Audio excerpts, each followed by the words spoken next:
Rencontrez Ark, un squelette chevalier surpuissant qui essaye de vivre une vie normale de mercenaire dans un monde médiéval fantastique. Avant d'être un squelette obsédé par la fantaisie, il était un gamer et fan de catch sur Terre, dont la vie était si ennuyeuse que l'auteur n'a même pas voulu la montrer. Quand il se retrouve comme son personnage de jeu dans un monde étrange, il vérifie ses compétences avant de voir son visage dans une rivière, découvrant qu'il est un squelette comme le personnage qu'il a créé. Après avoir récupéré du choc, il se rend dans la ville la plus proche et réalise qu'il peut avoir faim même en tant que squelette. Il s'inscrit donc à la guilde des mercenaires pour obtenir une licence et gagner de l'argent, et commence sa vie plutôt ordinaire. Un jour, en rentrant de la chasse de 2 sangliers et d'un orque, il trouve un groupe de bandits attaquant la caravane d'une jeune noble. Les bandits ont tué tous ses gardes et tentent maintenant de l'agresser. Mais ils se téléportent derrière leur chef et, d'un coup d'épée, le tuent ainsi que 2 autres. Les autres voyous, effrayés, s'enfuient. Mais il utilise une attaque à longue portée appelée coup de wyvern et leur évite la prison en les envoyant en enfer. Malgré sa grande puissance, Ark ne veut pas révéler sa vérité au monde car cela pourrait le mettre en danger. Il décide donc de rester discret et accepte sa première quête en tant que garde d'une fille pendant qu'elle cueille des herbes médicinales. La fille est d'abord impressionnée par son escorte, pensant que c'est comme un homme conduisant un taxi dans une Lamborghini, mais elle se sent vite à l'aise et le conduit dans la forêt, lui enseignant les plantes médicinales en chemin.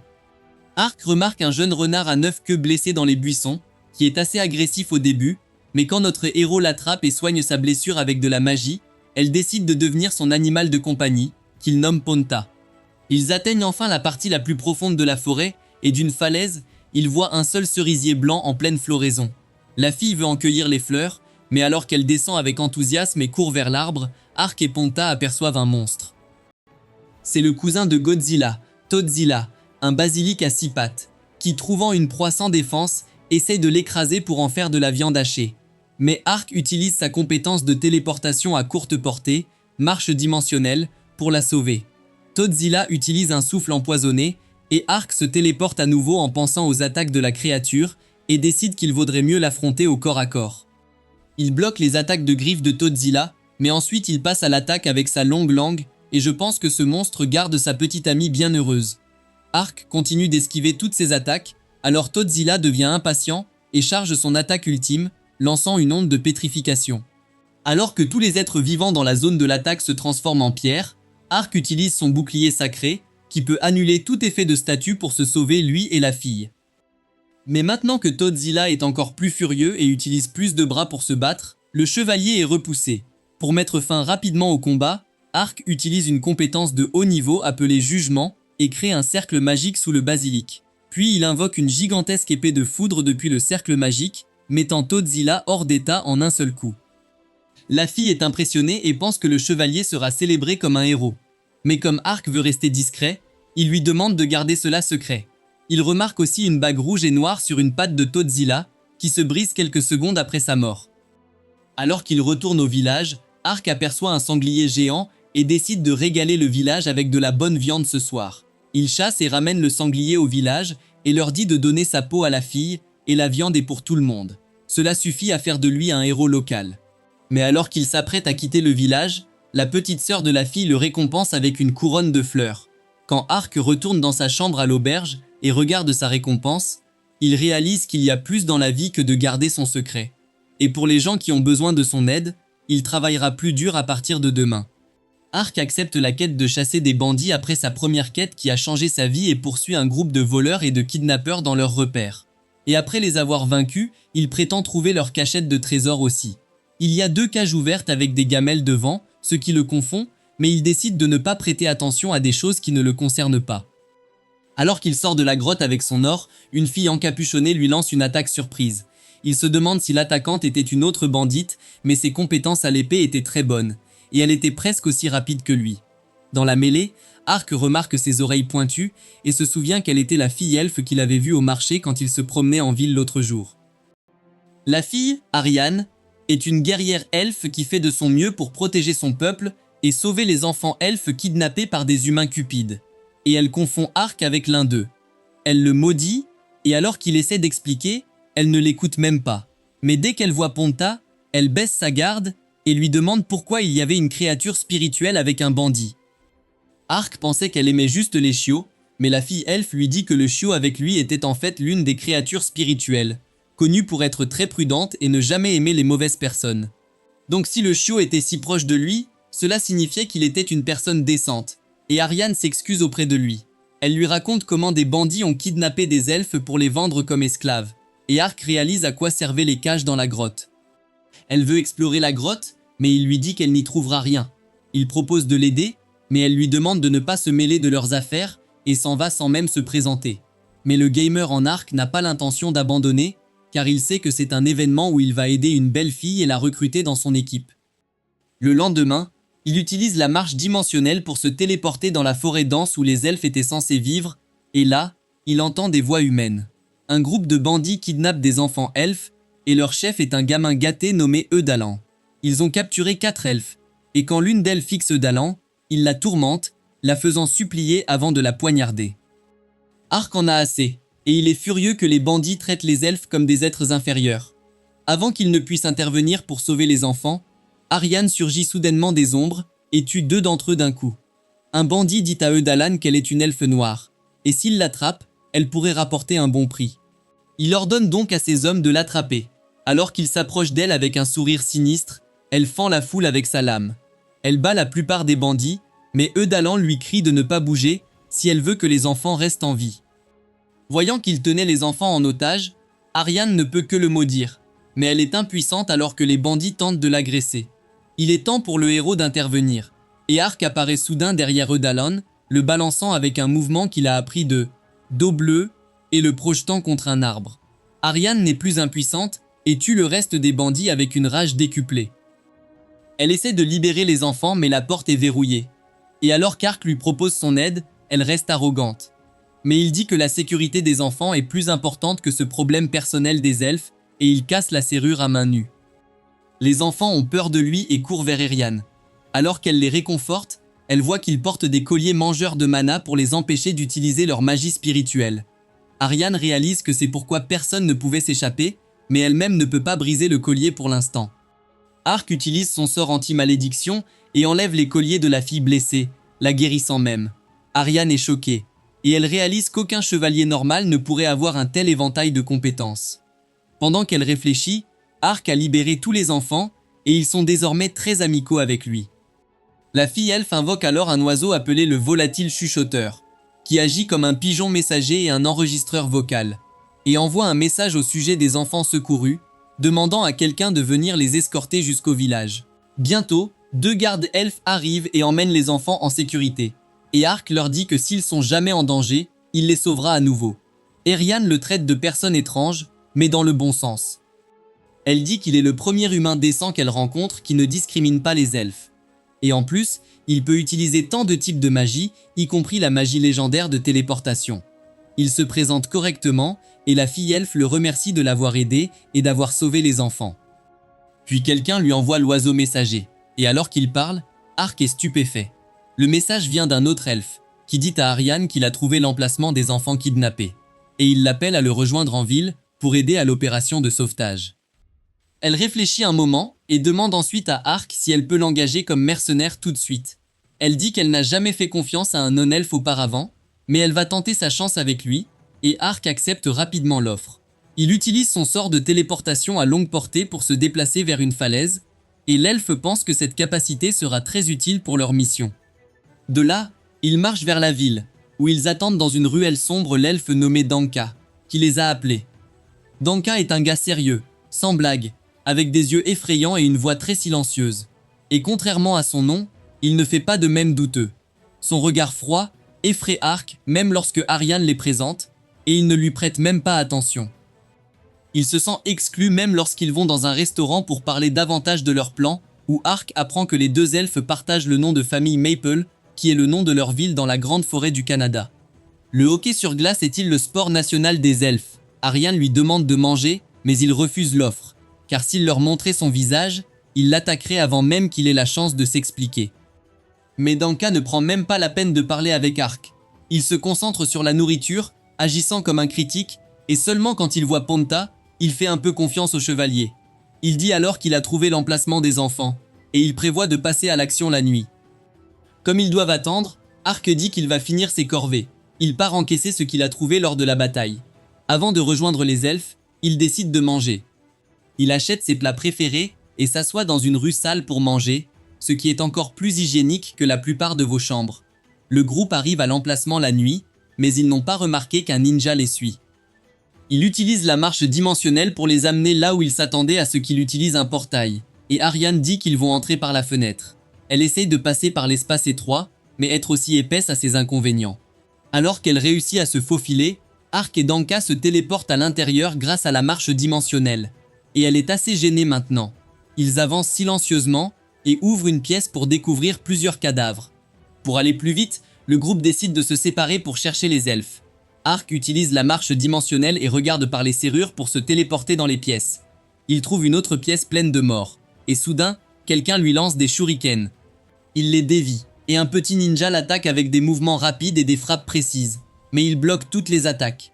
Ark est émerveillée de voir un ninja, et en plus, elle a des oreilles de chat et une queue.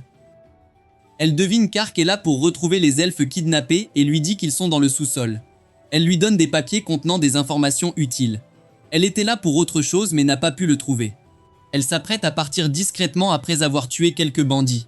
Avant de partir, elle dit à Ark qu'il y avait 2 elfes dans le manoir du seigneur, puis s'en va en sautant sur les toits. Il ouvre les documents et est choqué de lire qu'il s'agit de contrats pour acheter des elfes. Il les montre à ses compagnons, qui sont également choqués d'apprendre que le seigneur Diento dirigeait le gang de kidnapping. Le groupe envisage de se faufiler vers le sous-sol quand les bandits les trouvent, et ils n'ont d'autre choix que de se battre. Ariane utilise son coup spécial, la lame de feu, et en une attaque, elle réduit les bandits en cendres. Ark et ses camarades elfes entrent, et il ouvre les portes de la prison en les tordant comme si elles étaient en argile. Puis il téléporte tout le monde sur une autre falaise, car ce monde a plus de falaises que de gens. Danka lui fait enfin confiance et laisse à Ark et Eriane le soin de sauver les 2 elfes restants pendant qu'ils ramènent les enfants au village. Le manoir du seigneur est en vue, et Ark utilise la marche dimensionnelle pour s'y téléporter. Mais dès qu'ils atterrissent, ils tombent sur des gardes qui leur demandent de s'arrêter et de se rendre. Ark utilise la coupure Wyvern et brise la cloche d'alerte dans la tour, créant assez de fumée et de bruit pour ruiner leur plan. Ces gars-là sont encore plus aveugles que Dora l'exploratrice. Un serviteur court vers Lord Dinto, le père d'Udalon, qui s'apprête à passer un moment coquin avec les elfes, pour lui dire que 2 monstres ont envahi le manoir.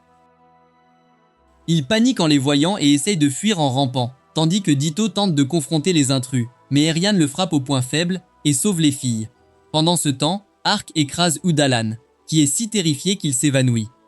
Elle parle à Ark du traité de paix entre humains et elfes, et Diento l'a rompu en premier, donc il mérite sa punition. Elle appelle même les 2 elfes à se venger de lui, et je pense que Diento a été castré comme mon chien.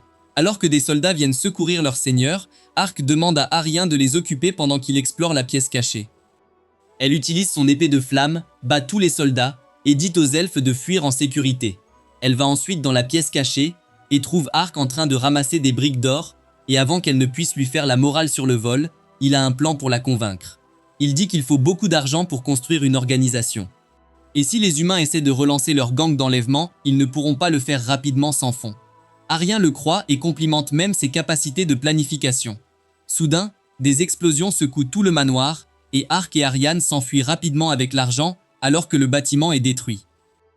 Aucun d'eux ne l'a fait, et Ark pense que ça doit être la ninja fille bête. L'accord avec Ariane est conclu, et elle lui propose de l'argent, mais elle sent que ce n'est rien comparé au trésor qu'il vient de voler. Mais comme un vrai filou, Ark n'hésite pas à prendre $1 alors qu'il en a déjà 1 million. Puis elle lui demande s'il n'a pas de plan, il peut venir avec elle au pays des elfes. Beaucoup de leurs gens souffrent encore aux mains des humains, et elle pourrait avoir besoin de son aide pour les sauver. Ark veut vraiment y aller et vivre une vie pleine de fantaisie, mais il fait semblant d'hésiter, demandant si les elfes accepteront un étranger. Eriane répond qu'elle fera de son mieux pour s'assurer qu'il obtienne la permission des anciens. Mais Ark dit qu'il ne peut pas enlever son armure même s'ils en ont besoin pour vérification. Elle lui demande ses raisons et il crée du suspense, disant qu'elle pourrait le voir comme un monstre s'il enlève son casque. Et quand elle promet de ne rien penser, il lui révèle qu'il est un squelette. Arion est choqué et demande ce qu'il est arrivé à son visage. Mais Ark ne peut pas lui dire qu'il est un personnage de jeu dans un autre monde. Il dit donc simplement qu'il s'est retrouvé comme ça un jour. Il raconte l'histoire de son personnage de jeu. C'était un chevalier sacré qui a été maudit et qui doit maintenant parcourir le pays pour trouver une solution à cette malédiction. Arion est toujours surprise, mais elle peut confirmer qu'Ark n'est pas un mort-vivant car alors son esprit aurait été corrompu et il ne pourrait pas utiliser de magie de guérison ou de lumière. Ponta ne serait pas aussi proche de lui qu'elle l'est maintenant, et la guerrière elfe dit qu'elle l'acceptera tel qu'il est. Les elfes garderont son secret, et l'ancien pourrait avoir des indices si son problème était vraiment dû à une malédiction. Ark accepte son offre, et ils concluent un accord pour voyager ensemble. Elle l'emmène dans sa ville à travers des forêts denses, et l'enthousiaste Ark essaie d'utiliser la marche dimensionnelle et tombe d'une autre falaise près d'une rivière. Ils prennent leur repos du soir là-bas, et Ariane envoie un message vocal pour dire à son peuple qu'elle revient avec un invité. Elle a encore faim, donc Ark part chasser un peu plus. Et en revenant, il trouve la sérieuse elfe blottie avec Ponta, et il s'assure de la taquiner à ce sujet. Après quelques jours, ils atteignent la ville elfique, et en voyant le gigantesque portail en fer, Ark ne peut que s'émerveiller. Ariane demande l'ouverture du portail, et Ark est impressionné par l'élément fantastique du lourd portail en fer qui se lève. Elle entre et lui dit d'attendre ici jusqu'à ce qu'elle obtienne la permission de l'ancien. Ark examine la haute clôture en bois autour de la ville et pense que puisque les elfes vivent longtemps, cela doit aussi être assez vieux. Il semble que les elfes ne soient pas lents seulement en ce qui concerne le vieillissement. Orion met trop de temps à obtenir la permission, et Ark joue avec Ponta, s'entraîne à l'escrime, fait de l'exercice, et prend même une petite sieste avant son retour. Heureusement, elle a obtenu la permission et l'appel, et le chevalier découvre que la ville elfique ressemble à un village agricole. Mais les maisons en forme de gousse géante semblent avoir été conçues par un designer. Au centre de la ville se tenait un immense arbre, qui était la maison et le bureau de l'ancien de la ville. Ariane emmène Ark voir l'ancien Dylan et sa femme, Glennis, qui l'accueillent chaleureusement et le remercient de prendre soin de leur fille. Ce n'est qu'à ce moment-là qu'il apprend qu'Eriane était la fille de l'ancien, et elle ne lui a jamais rien dit à ce sujet. Glennis dit qu'elle n'avait que 170 ans, alors qu'en réalité elle en avait plus de 240, et cette habitude agace Eriane. Ark est choqué de confirmer que les elfes vivent vraiment longtemps, car elle ne semblait pas avoir plus de 30 ans. Le chef remercie Ark d'avoir aidé les elfes, mais il se tourne vers sa fille et lui demande pourquoi elle a attaqué la maison d'un noble alors que leur mission était de récupérer les elfes kidnappés. Elle ne peut pas lui donner de réponse, mais Ark intervient et explique les détails autour d'un thé. L'ancien Dillion dit qu'il en parlera à la convention des anciens elfes demain et montrera les contrats de vente d'esclaves elfes trouvés par Ark. Maintenant qu'ils ont fini de parler affaires, Glennis apporte à manger, et alors que tout le monde commence à manger, Ark est nerveux sur ce qu'il doit faire. Ariane lui dit de ne s'inquiéter de rien, et Dylan ajoute qu'il a entendu parler de son état et que ses 3 membres de la famille garderont son secret. Ark est convaincu et retire hésitamment son casque avant de manger avec quelqu'un d'autre pour la première fois depuis des semaines. Le lendemain matin, il se réveille dans un lit confortable sans son armure, et Ponta utilise sa poitrine vide comme un bon endroit pour se reposer. En sortant, il apprend des anciens que Dillion et Ariane sont déjà partis pour la convention des anciens. Juste derrière leur maison se trouvait le cercle de transport vers la capitale elfique, un simple tronc d'arbre avec un cristal magique sur le côté, nécessitant plusieurs sorciers elfes pour téléporter quelqu'un. Dillion et Ariane arrivent dans la capitale, qui est animée, et se dirigent directement au siège où tous les autres anciens se sont rassemblés. Le chef élu de tous les anciens demande à Dillion ce qu'il a découvert sur les récents enlèvements, et il lui fait un rapport détaillé. Les anciens sont horrifiés d'apprendre la vérité et pensent que c'est une raison justifiable pour aller en guerre contre les humains, comme ils l'ont fait il y a 600 ans. Mais aucun humain ne se souvenait clairement de la guerre maintenant, car ce qui n'était qu'une génération pour les elfes était une longue histoire pour eux. Après cette guerre, ils avaient fait un pacte de ne pas se nuire, et maintenant les humains l'avaient rompu. Mais prendre une décision à la hâte n'était pas une bonne idée. Un des anciens suggère d'envoyer une plainte au royaume des rongeurs avec qui ils avaient fait le pacte, mais l'ancien guerrier dit qu'ils n'ont pas besoin de s'expliquer à des humains. De plus, ils pourraient utiliser des astuces légales pour convoquer ceux qui sauvent les enfants kidnappés et les punir pour avoir attaqué la maison d'un noble. Le chef des anciens est également d'accord et ordonne que les opérations de sauvetage des elfes kidnappés continuent avec plus de prudence, tout en gardant un œil sur les activités humaines.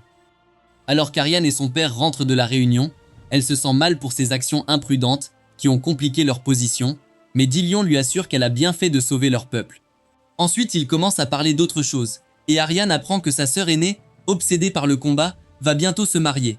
Elle est choquée d'apprendre cela et n'arrive même pas à imaginer sa sœur avec un homme quand Evelyn, la sœur dont elle parlait, La plaque soudainement commence à la câliner et ignore son père.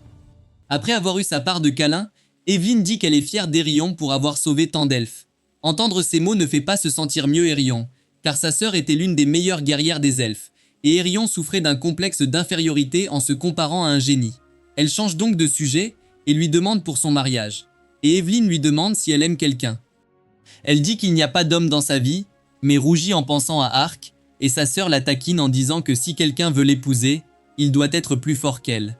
Ariane lui demande de simplement dire qu'elle ne veut pas qu'elle se marie dans cette vie, et Evelyn éclate de rire. Il semble que l'homme qui l'intéresse n'aura pas la tâche facile pour battre sa sœur. Alors qu'Arc fait le tour du village, où tout le monde se méfie de lui, et que seules les filles qu'il a sauvées sont ses amies, Glennis lui demande de s'entraîner avec elle un moment.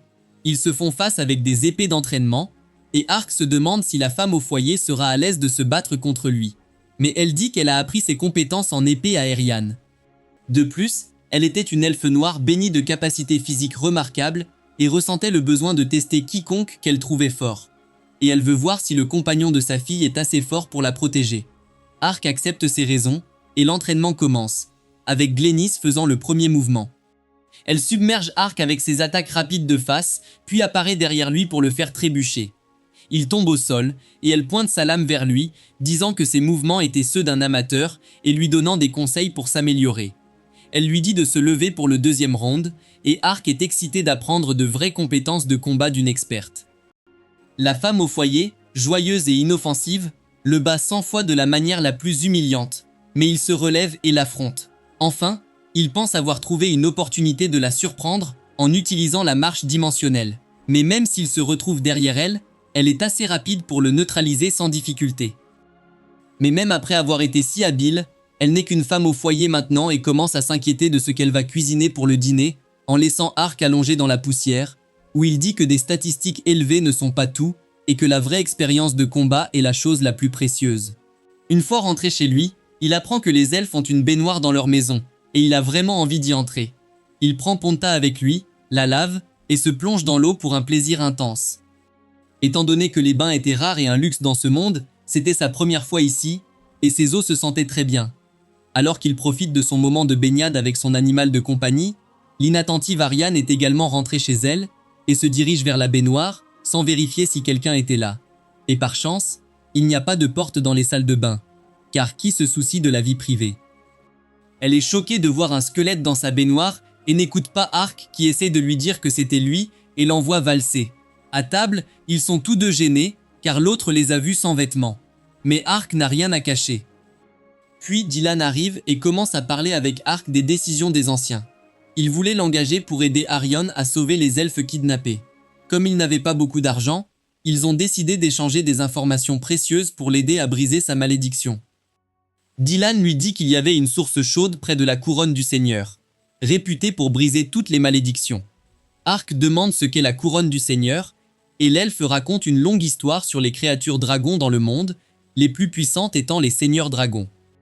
La couronne du Seigneur était un arbre rare qui poussait là où un seigneur dragon avait son foyer, et de nombreux esprits y vivaient, conférant à ses feuilles et fruits des capacités miraculeuses. Mais c'était aussi un endroit très risqué, car déranger les esprits éveillerait la colère du seigneur dragon. Arion dit qu'entrer dans la couronne du Seigneur est dangereux pour les humains, mais les elfes peuvent obtenir la permission des esprits, et ils peuvent arranger cela pour Arc aussi. Dililan demande si l'information vaut un paiement, et Arc répond que c'est plus que suffisant. Mais alors qu'il est allongé dans son lit, il se demande s'il est vraiment maudit. L'histoire qu'il a racontée était juste des informations aléatoires d'un jeu de rôle, mais il se demande si c'est vrai. Puis il pense que s'il s'agit d'une malédiction, il pourrait se purifier avec son sort anti-malédiction. Il connaissait aussi des sorts plus puissants, mais il blessait les morts vivants, et il ne voulait pas prendre de risques. Arc décide donc d'essayer l'anti-malédiction sur sa main, et à sa grande surprise, le sort fonctionne et sa main redevient humaine. Il est choqué et s'exclame, mais l'effet disparaît en 5 secondes, et sa main redevient un os. Arc essaie encore et encore car il a vraiment besoin de sa main droite la nuit. Le lendemain, lui et Ariane partent pour la capitale du royaume de Rodin. Ils veulent retrouver les personnes mentionnées dans les contrats de vente d'elfes. Il ne pense qu'à la nuit dernière, et il a confirmé qu'il était un squelette à cause d'une malédiction qui revient sans cesse. Dès qu'ils sortent des bois, Arc est attaqué par des monstres libellules géants près d'un lac. Il s'enfuit, terrifié. Aryan le sauve et l'emmène dans un restaurant où ils discutent de leur plan pour le lendemain. Elle lui dit que le moyen habituel d'atteindre la capitale est de prendre une diligence autour de la forêt. Mais ils devraient juste traverser la forêt. Une serveuse les écoute et leur dit de ne pas passer par la forêt car c'est dangereux à cause d'une meute de monstres appelés les loups hantés. Ils sont apparus récemment, mais attaquent les gens, et les soldats n'ont rien fait pour les sauver. Aryan se perd dans ses pensées en entendant parler des loups hantés, mais elle dit ensuite qu'ils ne sont pas un problème pour eux. Ils traversent donc la forêt, et Ark lui demande pourquoi elle est si préoccupée par les loups hantés. Erian lui explique que la fourrure des loups hantés était utilisée dans les voiles de mariée selon la tradition elfique, et c'était le meilleur cadeau à offrir à une future mariée. Et comme le mariage de sa sœur approche, elle veut lui offrir. Les loups semblent aussi désireux de se faire couper la queue et les attaquent soudainement de tous les côtés. Ark tranche un loup, qui disparaît comme mon estime de soi quand je vois plus de 4 personnes me regarder. Il réalise que les loups n'étaient qu'une illusion. Bien qu'il l'attaque de tous les côtés, il est impossible de dire lequel est réel. Il est submergé par leur nombre quand il se rappelle que les loups hantés sont des créatures intelligentes qui attaquent en meute. Dès que la bague se brise, le boss reprend ses esprits. Il hurle et rappelle sa meute, qui rentre chez elle. Aryan grimpe pour voir ce qui se passe. Elle arrive juste à temps pour voir la bague disparaître. Elle est choquée mais Ark comprend ce qui se passe. Il lui parle de Todzilla, qui portait la même bague. Et il doit y avoir plus que des monstres intéressés par la mode. Les monstres venaient dans des zones où ils n'appartenaient pas et attaquaient des gens, probablement à cause des bagues. Loin de parler des bagues, Arion demande à Ark d'attendre un moment pendant qu'elle collecte la fourrure de queue des loups qu'elle a tuée pour le cadeau de sa sœur. Ark attend qu'Aryan finisse de dépecer les loups quand Ponta remarque quelque chose et s'enfuit. Ark le suit et dit à Aryan d'attendre ici pendant qu'il poursuit le renard à travers la forêt. Une carriole passe sur la route autour de la forêt et à l'intérieur se trouve la princesse du royaume des rongeurs, Uriana, qui voyage en mission diplomatique pour rencontrer les elfes au sujet des récents enlèvements.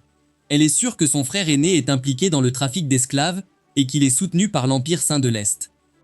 De l'autre côté, son frère aîné était très ambitieux et ferait n'importe quoi pour devenir l'héritier du trône, recevant le soutien de l'Empire de l'Ouest. Avec les deux frères en compétition pour le pouvoir et devenant de plus en plus agités chaque jour, la princesse s'inquiète pour sa propre sécurité et espère que tout ira bien lors de ce voyage. Elle se porte malheur en disant cela, et sa carriole est attaquée par une bande d'assassins. À l'intérieur de la carriole, la servante protège Uriana, mais elle s'arrête brusquement, réalisant que tous les gardes avec elle sont morts et qu'elles sont entourées par les attaquants. L'un d'eux ouvre la porte, et la servante essaie de protéger la princesse en se jetant sur l'attaquant avec un poignard, mais il la blesse mortellement. Uriana panique, et alors qu'elle se précipite pour vérifier sa servante, l'attaquant la poignarde au cœur, et c'est la fin pour elle aussi. Un des soldats qui l'escortait était également impliqué dans le complot pour la tuer, et il dit aux assassins de piller les corps et de faire passer cela pour le travail de bandits. Alors qu'il rit de devenir riche après cette mission, Ponta saute sur les visages des soldats, se demandant ce qu'était cette créature au regard furieux. Il décide de la tuer pour s'en débarrasser, mais le menaçant Ark arrive derrière lui et lui serre les mains si fort que le bruit de ses os qui craquent se fait entendre par tous. Ark jette le soldat de côté et s'agenouille pour voir la fille blessée, qu'il pense être la fille d'une famille riche. Les attaquants pensent qu'il a dû les voir tuer la princesse, et ils l'attaquent avec des projectiles de feu et de pierre, mais il ne ressent même pas leurs attaques. Il se demande simplement s'il doit aider la fille qui est morte en utilisant ses compétences incroyables pour la ressusciter.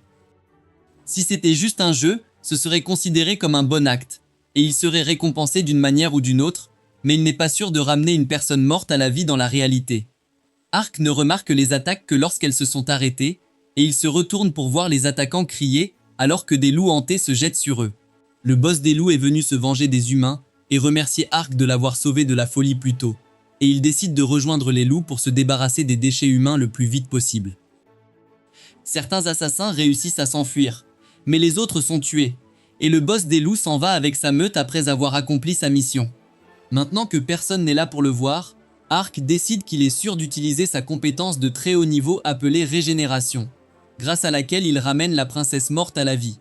Ark est heureux que sa compétence fonctionne, et il demande à Ponta de veiller sur la fille pendant qu'il aide les autres morts.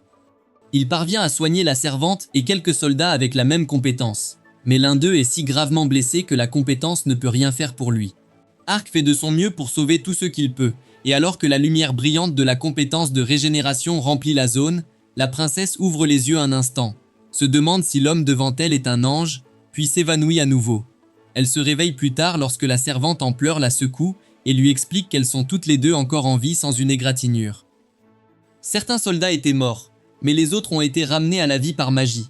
La princesse est certaine qu'il n'était pas juste blessé, et le sang sur ses vêtements abîmés est une preuve suffisante qu'elle a été tuée. Mais un miracle envoyé par Dieu les a sauvés. Elle rassemble ses hommes et brille en leur donnant un discours motivant sur le fait que quelqu'un a comploté pour la tuer. Mais par la miséricorde de Dieu, un miracle les a sauvés, et elle considère cela comme le signe divin qu'ils sont destinés à accomplir leur mission. Elle motive les soldats en disant qu'ils vont se rendre à leur destination immédiatement, et rien ne peut les arrêter. Ark observe tout ce drame depuis les buissons, réalisant que la fille était une princesse.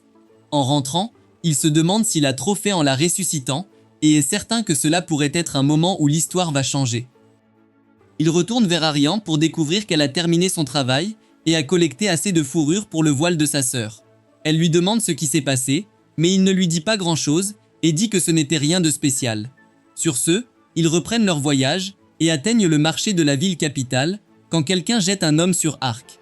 Il se retourne pour voir qu'un enfant est entouré de nombreux hommes, et alors qu'il l'attaque, elle pique les yeux de l'un et provoque les autres pour qu'ils viennent à elle tout de suite. Ark pense qu'il devrait aider la pauvre fille, mais Arion dit qu'il n'est pas nécessaire de le faire.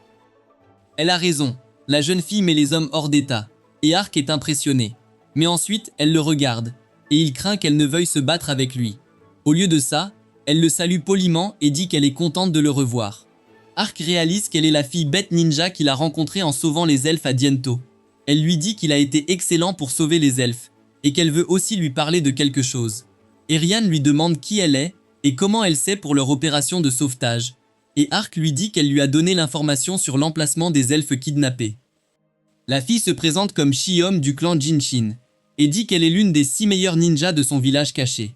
Pendant leur conversation, le groupe réserve une chambre où la vraie nature d'Ark se dévoile, pensant qu'une vraie ninja poilue est le summum de la fantaisie. Mais ensuite, tout le monde se présente formellement, et Chiom va droit au but, demandant à Ark pourquoi il l'a appelé ninja lors de leur première rencontre. C'est parce qu'il sait ce que sont les ninjas, mais cela le révélerait comme venant d'un autre monde, et il ne le dit pas. Au lieu de cela, il répond que dans son pays, les espions et les assassins s'habillent comme ça, et il les appelle aussi ninjas. Chiom pense qu'Ark doit venir du même pays que leur grand fondateur, qui est arrivé dans ce royaume il y a 600 ans, et est maintenant une légende. Ark réalise que le fondateur des ninjas venait aussi du Japon, et qu'il a dû fonder un culte après être arrivé dans ce monde. Mais ensuite, Arion demande à Chiom de quoi elle veut parler avec Ark, et la ninja devient triste en disant qu'elle a besoin de son aide. Les hommes bêtes font face au même problème que les elfes. Les humains les kidnappent et les vendent comme esclaves. Chiom et d'autres ninjas étaient en mission pour les sauver, et ils prévoyaient quelque chose de grand pour lequel ils avaient besoin de pouvoirs supplémentaires. Elle est vraiment désespérée et dit qu'elle leur offrira les informations sur les elfes kidnappés en échange de leur aide. Mais Ark répond qu'il est déjà sous contrat avec les elfes, et qu'il a besoin de leur approbation pour accepter un autre travail.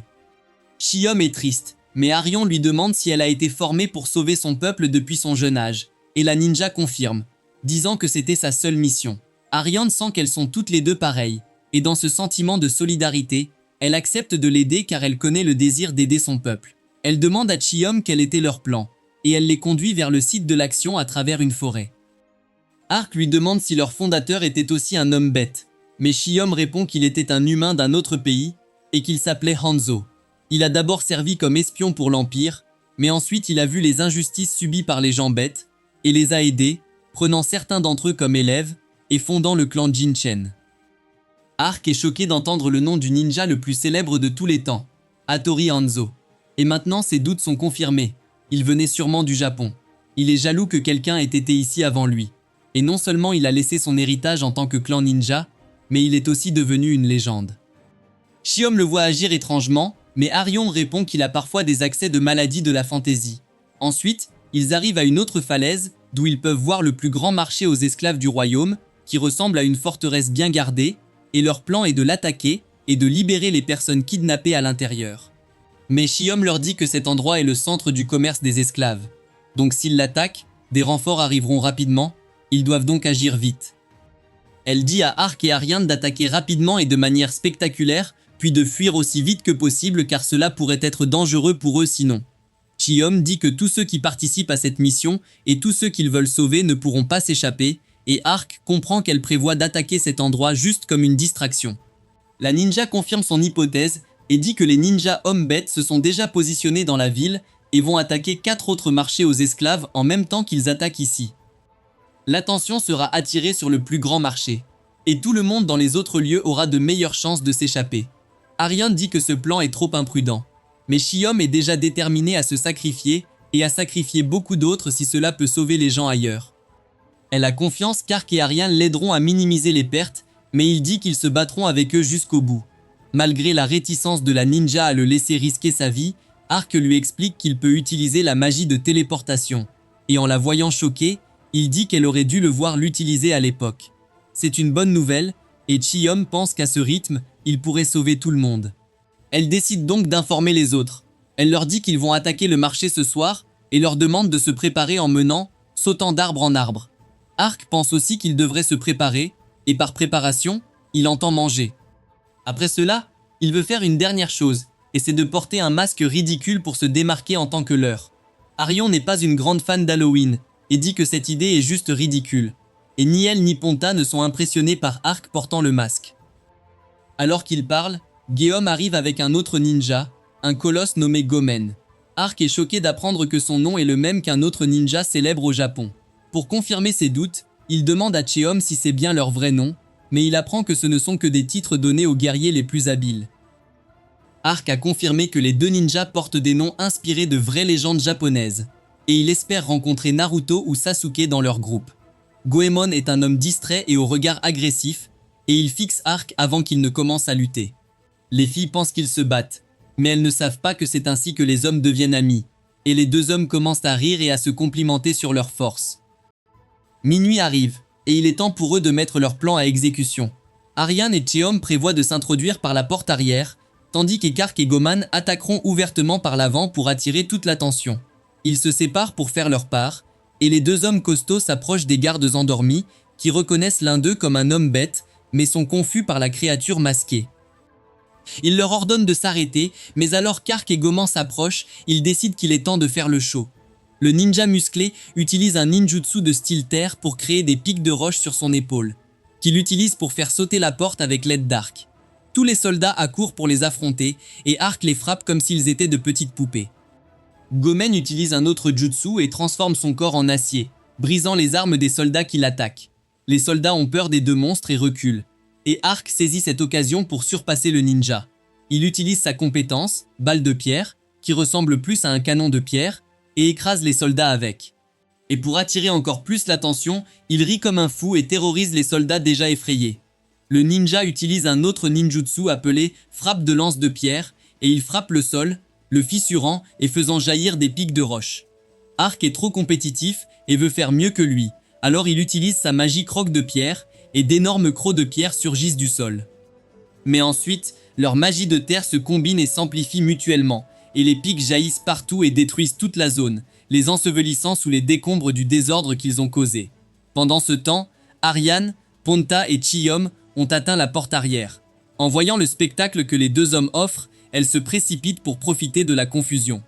Elles se retrouvent devant une porte verrouillée, et grâce à ses compétences de crochetage, la ninja ouvre rapidement la porte, et elle s'infiltre dans la forteresse pendant que les soldats se précipitent vers la porte d'entrée. Ponta remarque des soldats, et avant qu'ils ne puissent faire quoi que ce soit, Cheom utilise un ninjutsu d'eau et transforme son attaque aquatique en loup qui tue les soldats. D'autres soldats accourent vers elle, et c'est maintenant le tour d'Ariane de s'en occuper, ce qu'elle fait en les brûlant avec sa magie d'épée de feu. Elles atteignent le sous-sol, où les hommes bêtes ont été enchaînés et gardés dans des prisons. Alors que Cheom les libère, il lui demande qui elle est, et lorsqu'elle déclare qu'elle vient du clan Jinshin, ils deviennent soudainement beaucoup plus pleins d'espoir et énergiques qu'auparavant. Elle déverrouille les prisons et dit aux hommes bêtes désormais libres de l'aider pendant qu'Erian éloigne les soldats qui arrivent. À la porte d'entrée, Ark et Goman étaient ensevelis sous les décombres, mais ils en sont sortis sains et saufs grâce à leur mécanisme de défense. Et alors qu'ils pensent à aider les filles, elles ont déjà terminé leur mission et viennent leur informer que tous les hommes bêtes libérés montent la garde dans le hall. Il ne reste plus qu'à piller le bâtiment à l'arrière, et Goemon se porte volontaire pour rester en arrière comme garde pour stopper les soldats. Pendant que les autres avancent, tuant tous les gardes sur leur chemin, ils déverrouillent des portes, trouvent une prison souterraine avec plus de gens et libèrent tout le monde. Il y a une cellule qui sent particulièrement mauvais, et alors que Cheom y entre pour voir ce qu'il y a à l'intérieur, elle découvre un tas de ses proches morts. Les autres hommes bêtes leur disent que les blessés et malades n'ont pas pu être vendus et ont été laissés pour mourir dans une condition si pitoyable. Alors que tout le monde pleure, Ark est aussi furieux. Mais il décide de sortir les survivants de cet endroit avant de pleurer les morts. Tous les gens qu'ils ont libérés se rassemblent et Ark les téléporte dehors grâce à un portail. Après que tout le monde a été évacué en toute sécurité, Cheon apprend que la mission a également réussi dans d'autres endroits. Maintenant, Ark prévoit de retourner à la forteresse et de régler les choses une bonne fois pour toutes. Il se téléporte à côté de Goman, qui tient toujours bon malgré ses blessures graves. Il dit qu'ils devraient anéantir la vermine humaine ensemble, et ils utilisent leur mouvement combiné de crocs de pierre et de lances de terre pour détruire tout le marché aux esclaves. Ils y mettent le feu, et Aryan et Shiom les regardent depuis une autre falaise. Mais vous avez peut-être deviné la partie de la falaise maintenant. Ensuite, Ark se téléporte de nouveau vers elle avec les corps morts qu'ils n'ont pas pu ramener la première fois, et Aryan les incinère pour leur donner des funérailles appropriées. Alors que les corps brûlent, leurs esprits se libèrent et s'envolent vers le ciel, et Chiyomi jure de devenir encore plus forte pour que personne d'autre ne souffre ainsi. Alors que leur mission est accomplie et que tout le monde est parti, Ark et Goman renforcent leur lien en luttant à nouveau, tandis que les filles parlent de libérer leur propre peuple de l'oppression. Le lendemain, elles font du bateau dans la capitale, où les ninjas leur donnent les informations promises. Chiyomi dit que les gens qui ont acheté les elfes comme esclaves les ont emmenés dans l'Empire sacré de l'Est. En entendant le nom de l'Empire sacré, Eriane devient sérieuse. Elle informe Danka et les autres de cette nouvelle information à l'aide d'un oiseau messager et se dirige ensuite vers l'Empire avec Ark. En route vers l'Empire, il s'arrête un moment dans le désert où un énorme vol de wyverns couvre le ciel.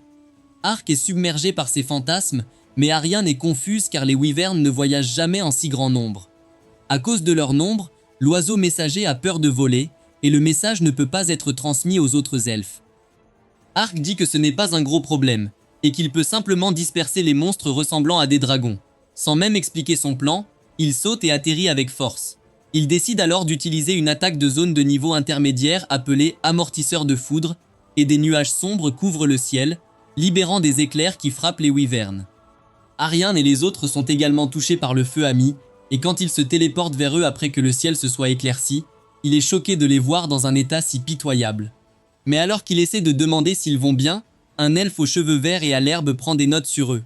Ark et Aryan se rendent dans une auberge de la ville voisine, et elle est toujours en colère qu'il ait utilisé une attaque si dangereuse sans prévenir.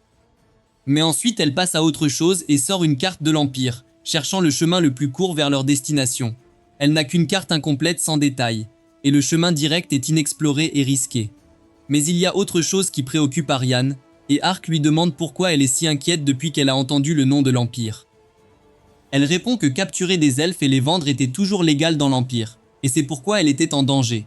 Même être dans une ville frontalière comme celle-ci était risqué pour elle. Mais ensuite, l'elfe aux cheveux verts du matin s'approche d'eux, et il est assez intrépide en montrant ses oreilles pointues sur le territoire humain. Avant qu'il ne puisse dire quoi que ce soit, Aryan lui met un pot sur la tête, lui disant de cacher la preuve qu'il n'est pas humain. Mais l'aubergiste et les autres personnes sont assez amicaux avec lui, et l'elfe est confuse par ce qui se passe. L'elfe se présente comme un biologiste nommé Karsey, qui vit dans cette ville depuis 10 ans et est ami avec tout le monde. Aryan n'y croit toujours pas, et Karsey lui parle de Martin Luther King Jr. en disant qu'il veut que les humains et les elfes coexistent heureux. Elle dit qu'il était délirant, et il lui demande si elle ne voyageait pas avec un humain malgré sa haine pour eux. Après leur débat, Ark demande à Karsey pourquoi il s'est approché de lui, et il dit qu'il avait besoin d'un certain spécimen de monstre difficile à attraper. Mais après avoir vu son puissant sort ce matin, il était convaincu qu'Ark et son partenaire pouvaient le faire. Aryan refuse, disant qu'ils sont occupés avec des affaires plus importantes. Mais ensuite, Karsey offre une carte détaillée de l'Empire en récompense. Elle est un peu tentée par la récompense, alors il ajoute un prix bonus, une copie de ses recherches sur les créatures magiques, et Ark en veut vraiment. Il insiste pour qu'Aryan accepte sa mission, et elle lui permet. Karsey est heureux d'obtenir leur aide, et leur dit de le retrouver à la porte de la ville le matin. Après cela, Ark montre sa richesse et paie trop cher pour une chambre, et l'aubergiste lui donne un baril d'alcool de haute qualité en cadeau. Dans la chambre, alors qu'Ariane pense à la coexistence des humains et des elfes, il ouvre le baril et lui verse un verre, lui demandant si elle est même autorisée à boire. La fille entre en mode compétitif et boit le verre d'un coup, et elle aime tellement ça que ses oreilles bougent sans qu'elle ne s'en rende compte. Ark prend une gorgée et découvre que c'est non seulement très bon mais aussi assez fort. C'était si fort qu'Ariane est ivre après seulement 2 verres et saute sur Ark, lui envoyant des signaux contradictoires sur ce qu'elle veut faire. Il est confus de savoir si elle le veut lui ou la boisson, et au lieu de lui donner une réponse claire, elle secoue violemment sa tête et le cloue au sol toute la nuit. Le lendemain matin, elle se réveille dans la chambre en désordre avec une gueule de bois, et en voyant Ark par terre sans son armure, elle le prend pour un autre squelette et le blaste même s'il essaye d'expliquer. Oubliant tout ça, ils vont au comptoir, où l'aubergiste les taquine en disant qu'elle a entendu des bruits de coups venant de leur chambre toute la nuit. Ariane est déjà trop embarrassée ici. Mais quand ils vont voir Carcé et s'excuse de l'avoir fait attendre, il répond qu'il a compris qu'il s'était réveillé tard à cause de la nuit intense. Ils partent pour trouver le monstre avec Carcé et un de ses amis humains, et la gueule de bois d'Ariane et le mal des transports se combinent avec l'odeur terrible venant des cadavres de gobelins que le chercheur transportait. Il dit que les cadavres étaient l'appât pour attirer les vers de sable qu'il voulait étudier. L'ami humain de Carcé donne à Ariane un thé spécial pour l'aider avec sa gueule de bois. Et même si elle n'est toujours pas à l'aise avec les humains, elle trouve que cela l'a vraiment aidé. Ark discute avec Carcé et en apprend davantage sur le ver de sable qu'ils étaient censés capturer. C'était une créature de 7 à 8 pieds de long qui sortait la nuit et se nourrissait principalement de créatures mortes vivantes. Il était faible au feu, Carcy lui demande de ne pas l'utiliser car il veut le spécimen vivant. Il ajoute que le ver des sables a été récemment vu se diriger vers le troupeau de wyverns. Et pendant que les deux hommes parlent de monstres, Eriann se retourne et voit la charrette avec les gobelins, et l'autre personne manque. Juste au moment où elle avertit Ark, un énorme ver des sables apparaît du sol, mesurant plutôt 70 pieds, et Carcé dit qu'il a peut-être oublié de rajouter un 0. Mais il est aussi choqué en voyant le ver géant, et dit que c'était le plus grand spécimen qu'il ait jamais vu. L'ami humain de Carcé est allongé sur le sol avec sa charrette détruite, et le ver des sables le remarque. Alors qu'il s'apprête à l'attaquer, Ariane se précipite pour aider, et utilise une explosion de feu sur le monstre. Bien que le feu soit sa faiblesse, l'attaque n'affecte pas beaucoup le ver des sables et il l'attaque à la place. Il manque presque Ariane, mais Ark la sauve en tenant le ver géant d'une seule main. Il lui dit de le laisser s'occuper du reste et commence à lutter avec le ver, puis utilise sa force immense pour le tirer hors du sable et le projeter sur le côté. Le ver des sables meurt, et ce n'est qu'alors qu'Ark remarque qu'il avait aussi cette étrange bague. Le groupe traîne le monstre jusqu'à la ville, et Carcé récompense le chevalier avec la carte et le livre. Avant de partir en voyage, Ariane demande au biologiste pourquoi il vit avec des humains, et il dit qu'il les aime. Au départ, il avait une image négative de tous les humains quand il vivait dans un village d'elfes, mais en apprenant à les connaître, il a découvert qu'ils n'étaient pas tous mauvais, et qu'un avenir paisible pouvait être construit où les deux races vivaient en amis. Et il y avait de merveilleuses nouvelles sur un noble humain et une fille elfe tombant amoureux et se mariant. Ariane est incrédule et demande à Ark ce qu'il en pense, et il répond qu'il y a différents types de personnes parmi les humains et les elfes. Bien qu'il ne soit pas possible pour tout le monde de coexister, certains pourraient devenir de bons amis. Ils atteignent la ville où les elfes enlevés étaient censés être retenus, mais c'est une ville militaire avec chaque endroit sous haute sécurité. Ils décident qu'ils doivent avancer lentement et prudemment ici, et décident de se séparer pour trouver plus d'informations.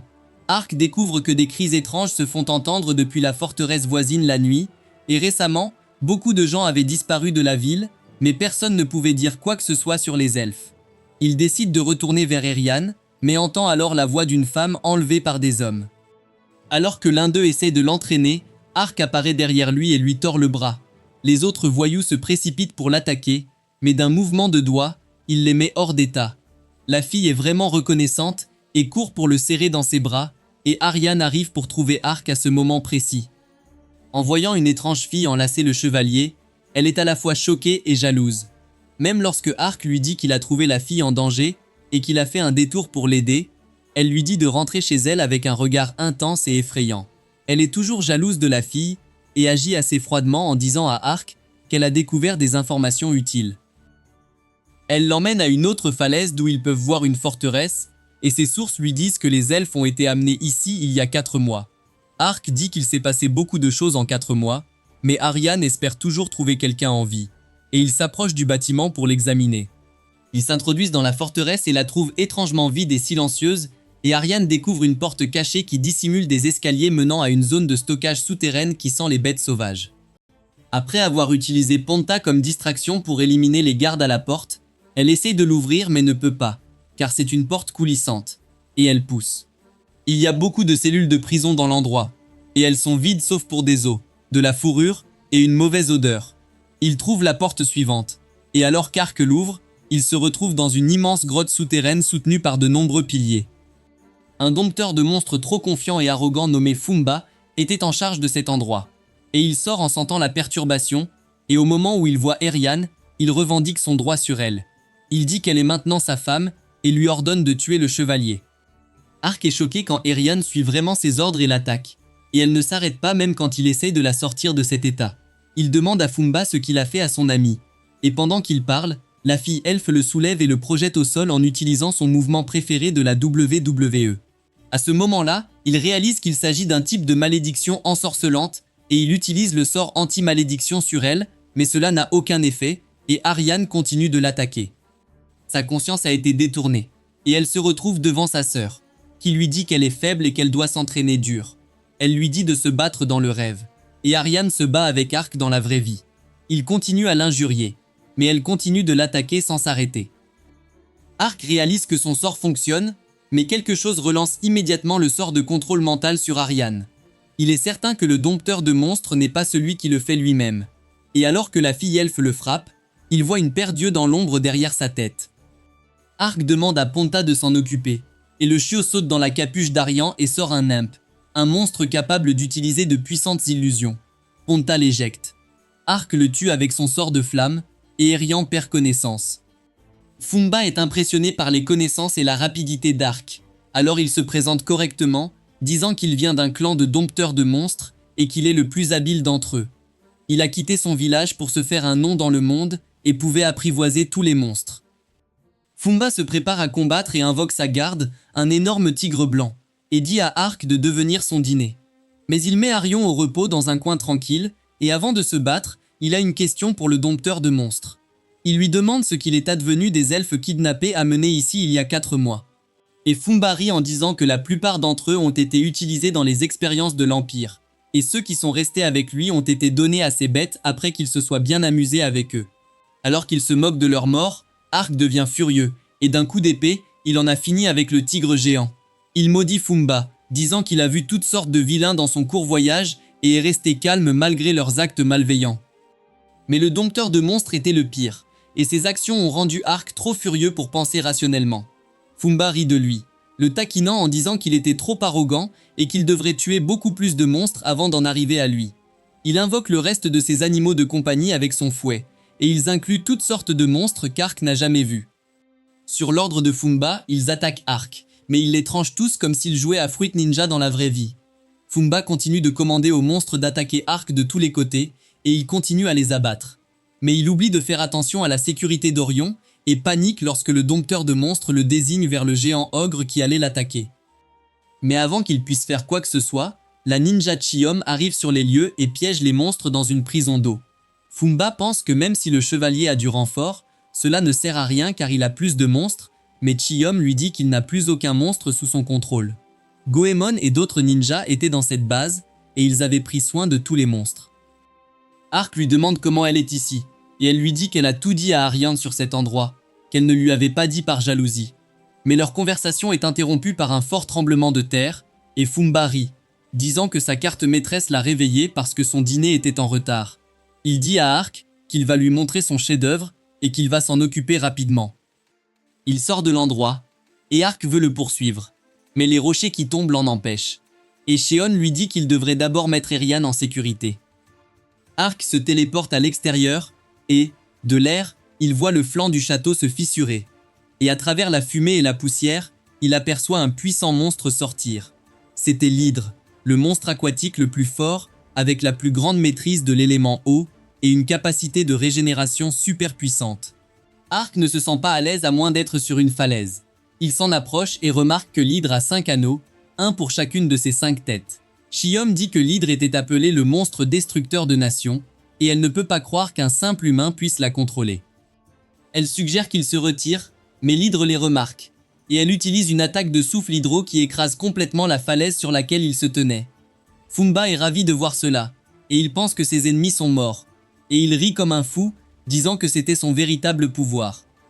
Il veut le montrer à ses anciens du village, qui lui ont dit qu'il n'était pas assez fort et discipliné, et n'ont pas reconnu ses talents. Quiconque a vu Star Wars sait que ce n'est pas une bonne chose de dire cela à un génie fier. Fumba a quitté le clan et a rencontré l'empereur de l'Empire sacré, et il a été employé par lui pour ruiner leur royaume voisin. Maintenant, avec le pouvoir de l'hydre, il pense qu'il est invincible, et il ordonne au monstre géant d'aller se régaler des habitants de la ville. Ark et son groupe sont enterrés sous les rochers, mais grâce à son bouclier, ils ont survécu, et il souffle les rochers.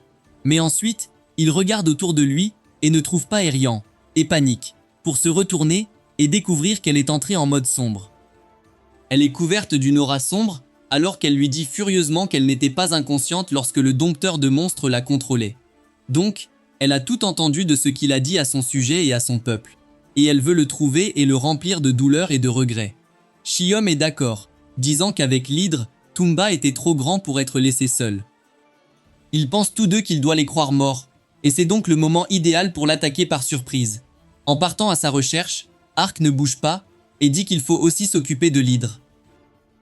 Ark n'est pas d'accord et dit qu'à la différence des calamités naturelles, l'hydre peut être tué. Alors que la ninja lui demande s'il plaisante, Ariane lui dit de s'occuper du monstre pendant qu'elle s'attaque à son dompteur. Erian et Chiom courent vers le dompteur de monstres et le surprennent avec une attaque de feu, qu'il évite de justesse. Erian dit qu'elle est là pour le tuer à cause des elfes qu'il a torturés. Il répond qu'elle est bien trop faible contre lui. Il dit qu'il a l'hydre à ses côtés, et la fille elfe rétorque que l'hydre est forte, mais lui est faible. Il fait un grand spectacle de l'hydre pour cacher sa propre faiblesse. Ses mots sont les mêmes que ceux de ses anciens, et Fumba craque. Il dit qu'il tuera tout le monde pour montrer sa puissance. Mais Ariane l'attaque sans attendre la fin de son discours ennuyeux. Il bloque son attaque avec son fouet et essaie de contrôler à nouveau les imps. Mais elle les abat tous, disant qu'elle ne tombera pas deux fois dans le même piège. Fumba est frustré et tente d'ordonner à l'hydre de l'aider lorsque Chiom lui lance des couteaux. Elle dit qu'elle a remarqué plus tôt qu'il contrôlait les monstres avec ses marques maudites complexes, mais la moindre perturbation les rendrait inutiles. Maintenant, il ne peut plus rien contrôler. Tumba est à bout, il rit comme un fou, disant aux filles de ne pas le blâmer pour ce que l'hydre fera ensuite. Chiom s'inquiète pour la ville, mais Ariane lui dit qu'Ark ne laissera personne mourir. Elle charge son épée de feu et s'avance vers le dompteur de monstres effrayés, qui essaie de l'arrêter avec son fouet, mais il brûle facilement.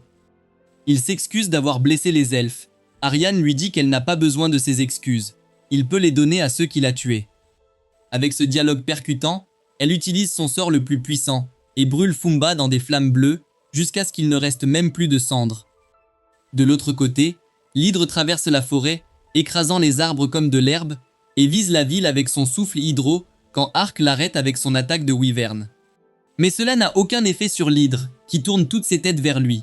Elle essaie de le mordre avec une force énorme, mais Ark esquive et utilise son coup de bouclier. Les têtes de l'hydre se balancent en arrière une après l'autre. Puis il se téléporte dans les airs et attaque l'un de ses coups avec un mouvement W. Elle est surprise que les humains traitent les elfes ainsi, et se souvient de ce que Carsey lui a dit. Ark dit que peut-être le temps de la coexistence pacifique arrive plus tôt que prévu.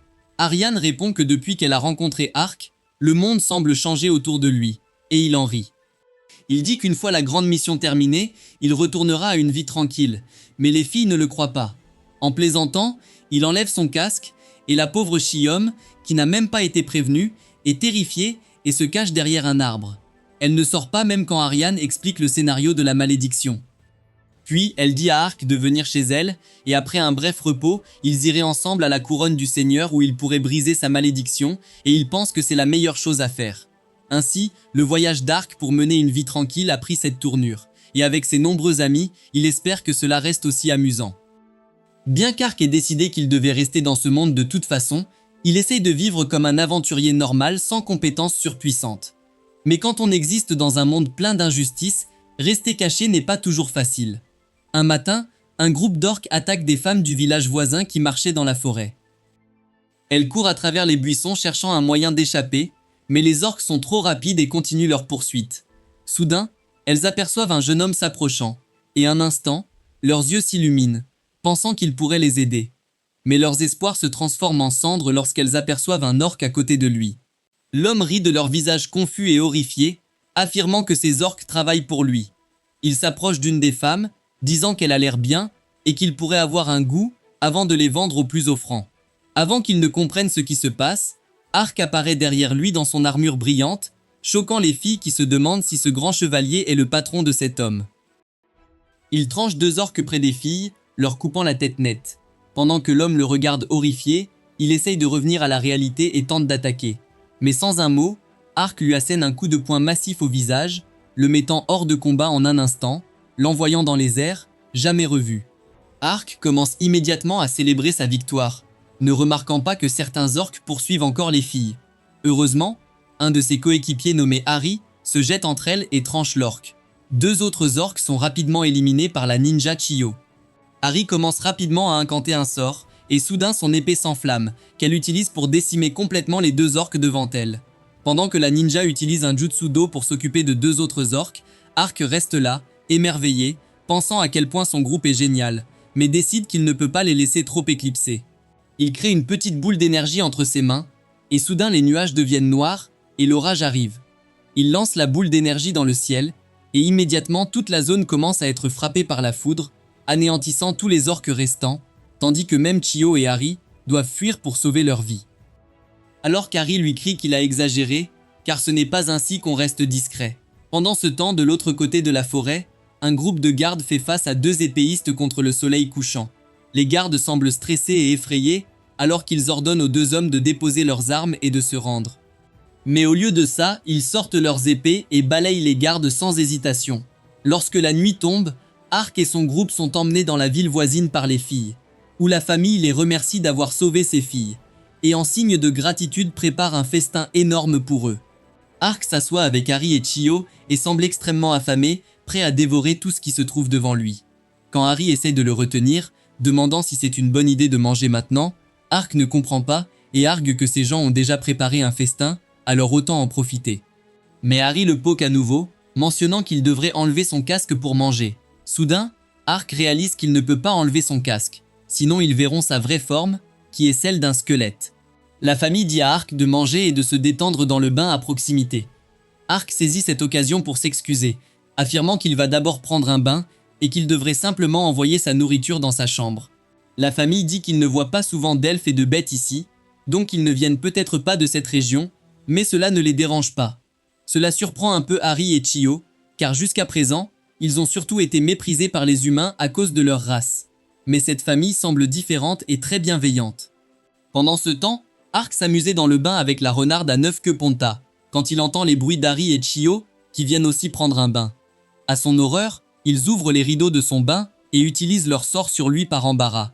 Il s'avère qu'Ark a confondu le bain des femmes avec celui des hommes.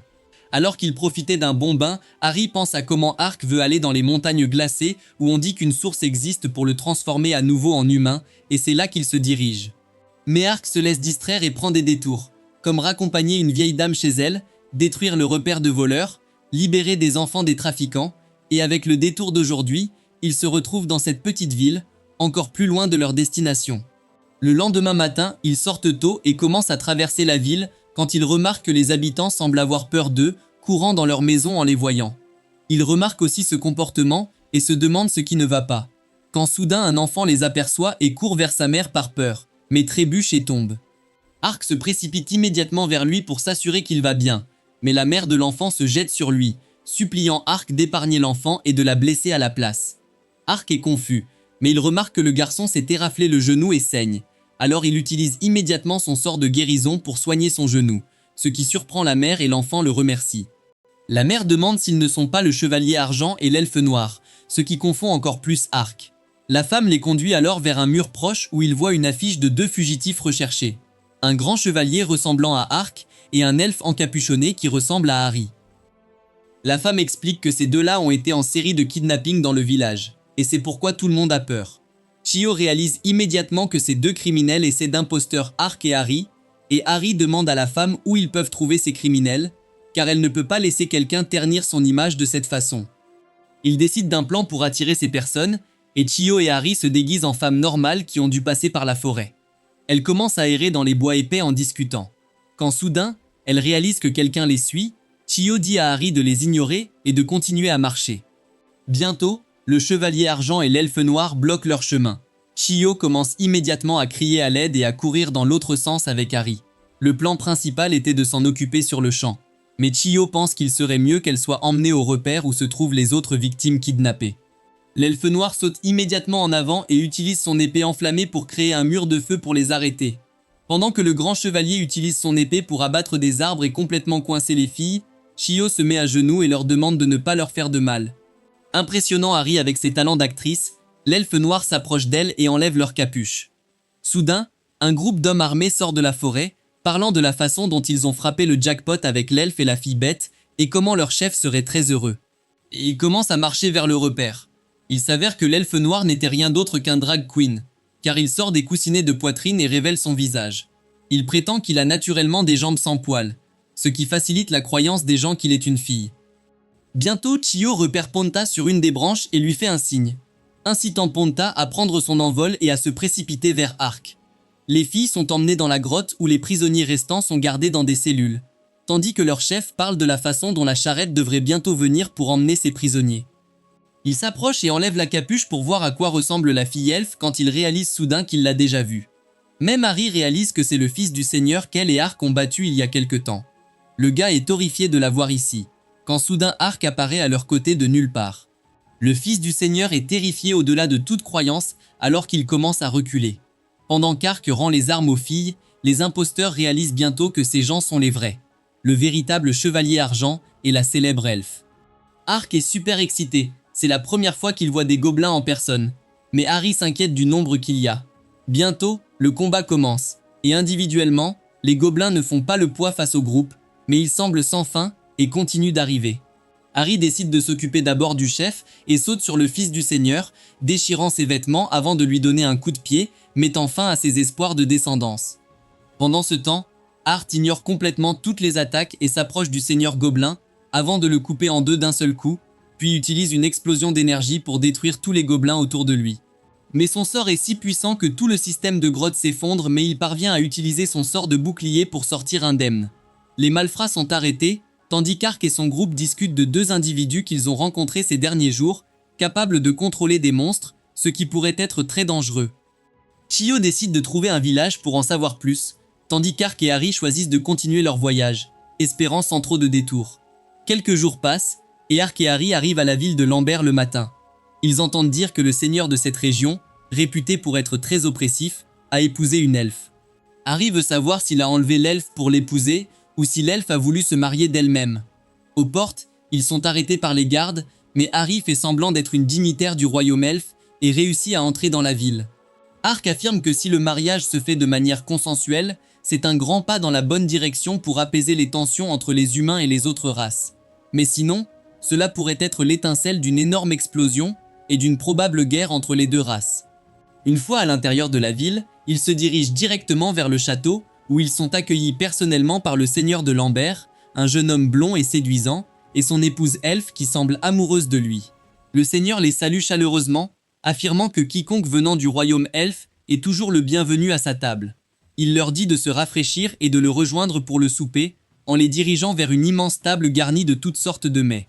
Sa femme commence à lui parler et il lui répond avec empressement, les yeux remplis d'amour, tandis que la femme semble également pleine d'amour, me rappelant le lycée. Arc dit qu'il ne voit aucun malaise entre eux, et Harry doit admettre qu'ils semblent tous deux très amoureux l'un de l'autre. Elle se tourne alors vers le seigneur et dit avoir entendu que le seigneur de Lambert régnait sur la ville depuis plus de 20 ans, mais l'homme devant elle n'a clairement pas cet âge. Le jeune homme sourit à Audie, affirmant qu'il comprend qu'elle puisse avoir des réserves à son égard et envers cette ville, mais il affirme qu'il est en fait le seigneur de Lambert maintenant.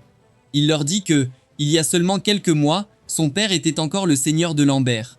Mais un jour, il a découvert que son père persécutait secrètement les elfes et les traitait comme des esclaves. Esclaves. Il s'est levé pour défendre les elfes contre son propre père. Mais son père a refusé de l'écouter. Il a donc réussi à le forcer à démissionner en tant que seigneur. Et il est devenu le seigneur à sa place. Il continue qu'étant donné que c'est toujours son père, il ne peut pas le faire exécuter. Mais il l'a confiné au dernier étage du château. Il affirme qu'auprès des elfes qu'il a sauvés, ses yeux se sont posés sur sa femme, et il a su que c'était le coup de foudre. Ark demande au Seigneur ce qu'il pense du fait que les humains et les elfes ont des durées de vie si différentes. Mais le Seigneur affirme que c'est le meilleur aspect, car même s'il vieillit, sa femme sera toujours aussi belle que le jour de leur mariage. Ark réalise que tout semble parfaitement en harmonie ici. Alors Harry demande à partir pour continuer leur voyage. Mais le Seigneur les arrête et les emmène dans une pièce sécurisée, leur demandant une faveur. Il les regarde, affirmant qu'ils ont l'air de personnes fortes et les supplie de protéger sa femme. Ark et Harry sont surpris et demandent immédiatement l'histoire complète. Le Seigneur affirme que depuis quelques semaines, il y a eu plusieurs tentatives d'assassinat sur la vie de sa femme. La première était un serpent dans son lit, qu'elle a trouvé juste avant de se coucher.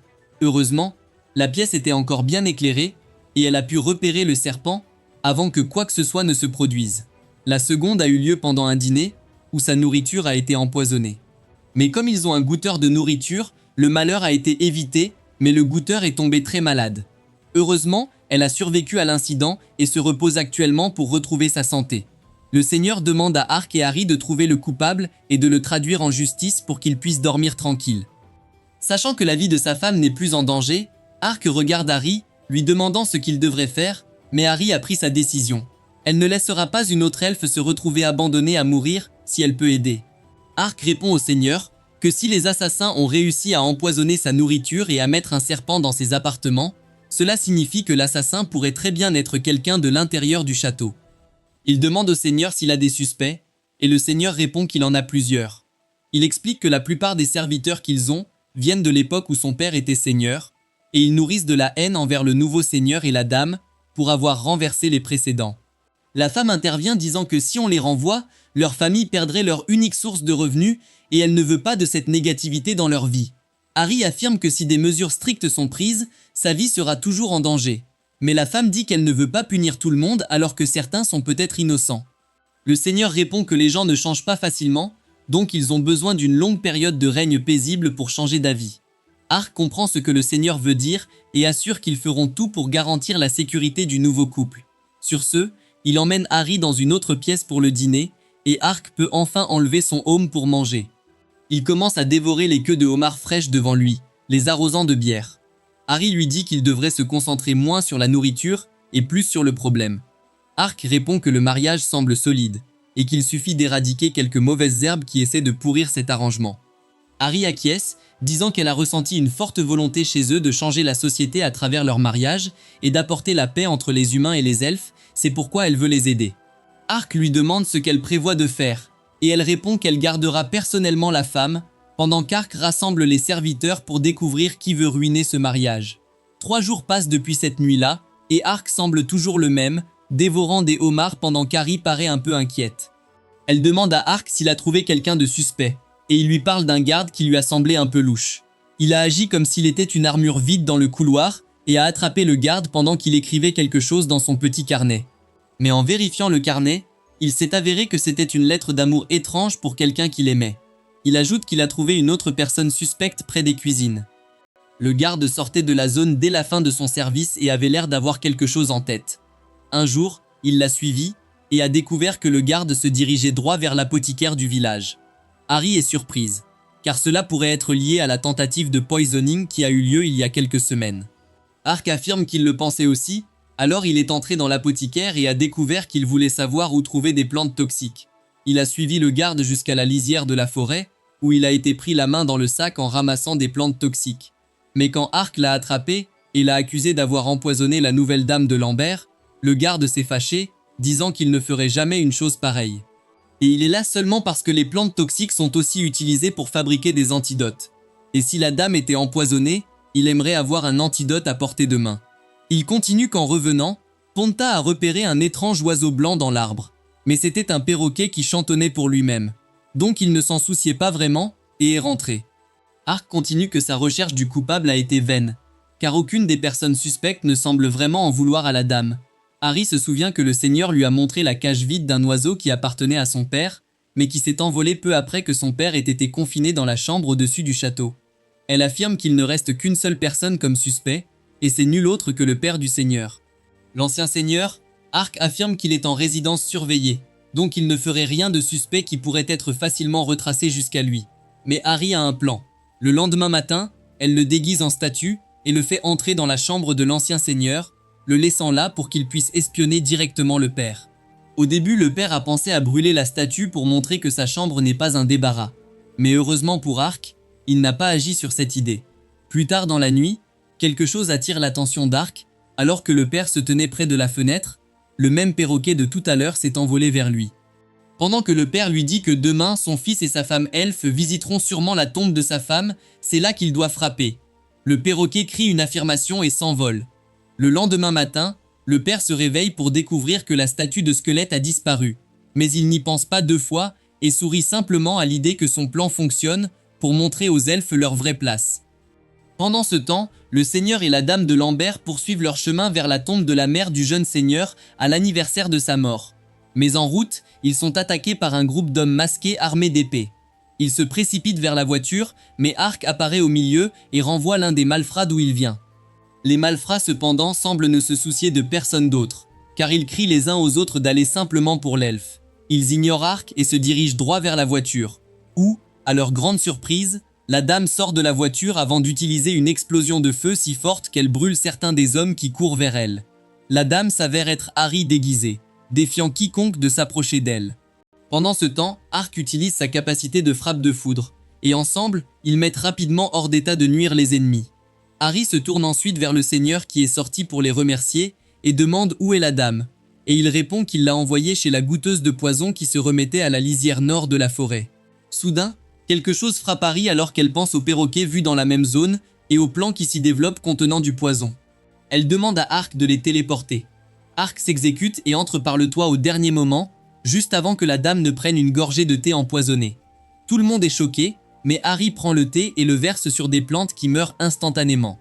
Elle dit qu'elle avait des soupçons dès qu'elle a appris que le goûteur de poison avait survécu, ce qui est rare, et c'était le moyen parfait de se soustraire aux soupçons. Quand la femme réalise qu'elle est prise, elle s'enfuit vers une falaise, criant qu'elle ne reconnaîtrait jamais ce mariage. Elle se jette dans le vide, mais Ark la sauve, lui disant qu'elle doit vivre et voir le changement. Le lendemain matin, il quitte la ville, le seigneur de Lambert les remerciant de tout cœur d'avoir sauvé sa femme. Dans la forêt, un oiseau étrange vole vers Harry, et la voix de Danka, un elfe ami qu'ils n'ont pas vu depuis longtemps, se fait entendre. Il les avertit que dans un royaume voisin, des gens kidnappent des elfes et des hommes bêtes, et les supplie de se rendre dans cette zone rapidement, tandis qu'Ark se demande ce qui les attend. Quelques jours passent, et Ark arrive dans une petite ville appelée Oban, où la vie est si ennuyeuse qu'une fille jouant de la flûte et son frère grimpant au clocher sont considérés comme un grand divertissement. Sachant que c'est l'une des rares villes qui commerce encore avec le royaume elfique, il traverse des routes animées, remplies de mères achetant du poisson frais au marché et d'enfants jouant. Tout semble parfait ici, les elfes se déplaçant dans la ville comme si c'était un jour ordinaire. Même les hommes bêtes semblent circuler sans être dérangés, et Ark souhaite que ce soit le cas partout dans le monde. Cela aurait pu éviter beaucoup de souffrances. Harry est un peu surprise de voir les rues si pleines de chariots et de marchandises, et se demande comment les kidnappeurs parviennent à attraper des elfes et des humains. Elle se tourne vers Ark, sachant qu'il est du genre à vouloir plonger dans le mystère.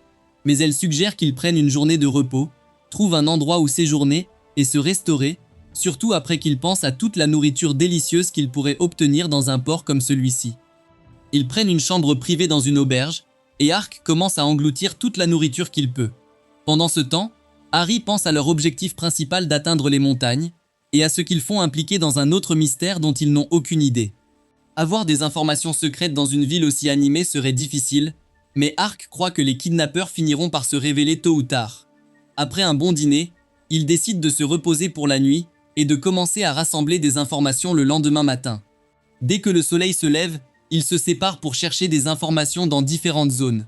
Ark trouve des elfes sans abri et leur demande des infos, mais ils ne savent rien.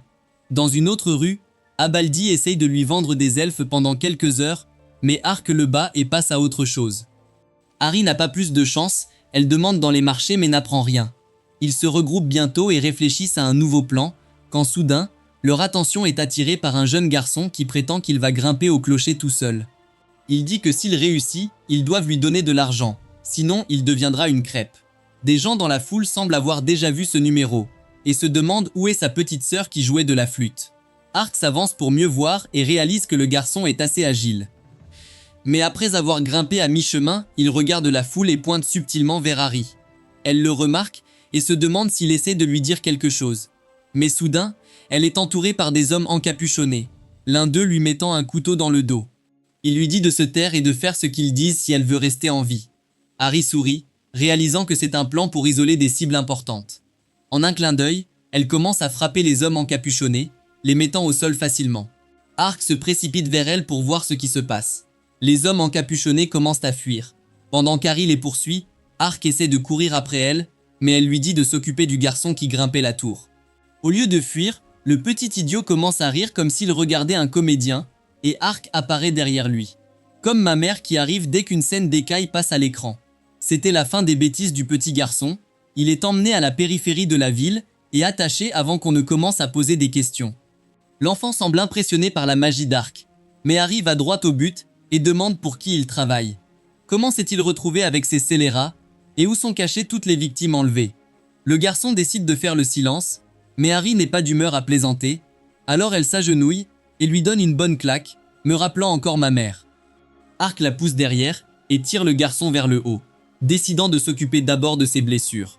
Il utilise rapidement sa magie pour réparer son genou abîmé, et le garçon est à nouveau impressionné et demande s'il est capable de guérir des os cassés.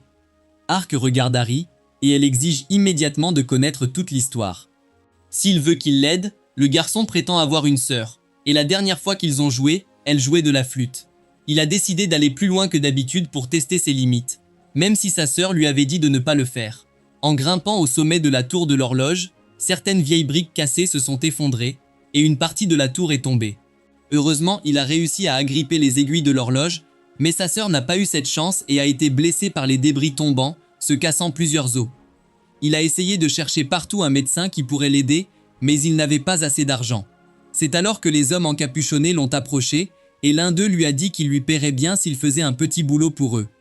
Il commence à pleurer en disant qu'il n'aime pas faire ça parce qu'il a vu ces hommes enlever des filles de l'âge de sa sœur, mais il n'a pas le choix. Ark essaie de le calmer et lui dit de les emmener vers sa sœur. Un peu plus tard, ils arrivent dans un petit abri avec des lits superposés où il trouve sa sœur en train de tricoter. Au début, elle a peur d'Ark, mais son frère lui dit de ne pas s'inquiéter et Ark examine sa blessure. Il réalise que ça a dû faire très mal, alors il utilise rapidement sa magie pour la guérir complètement.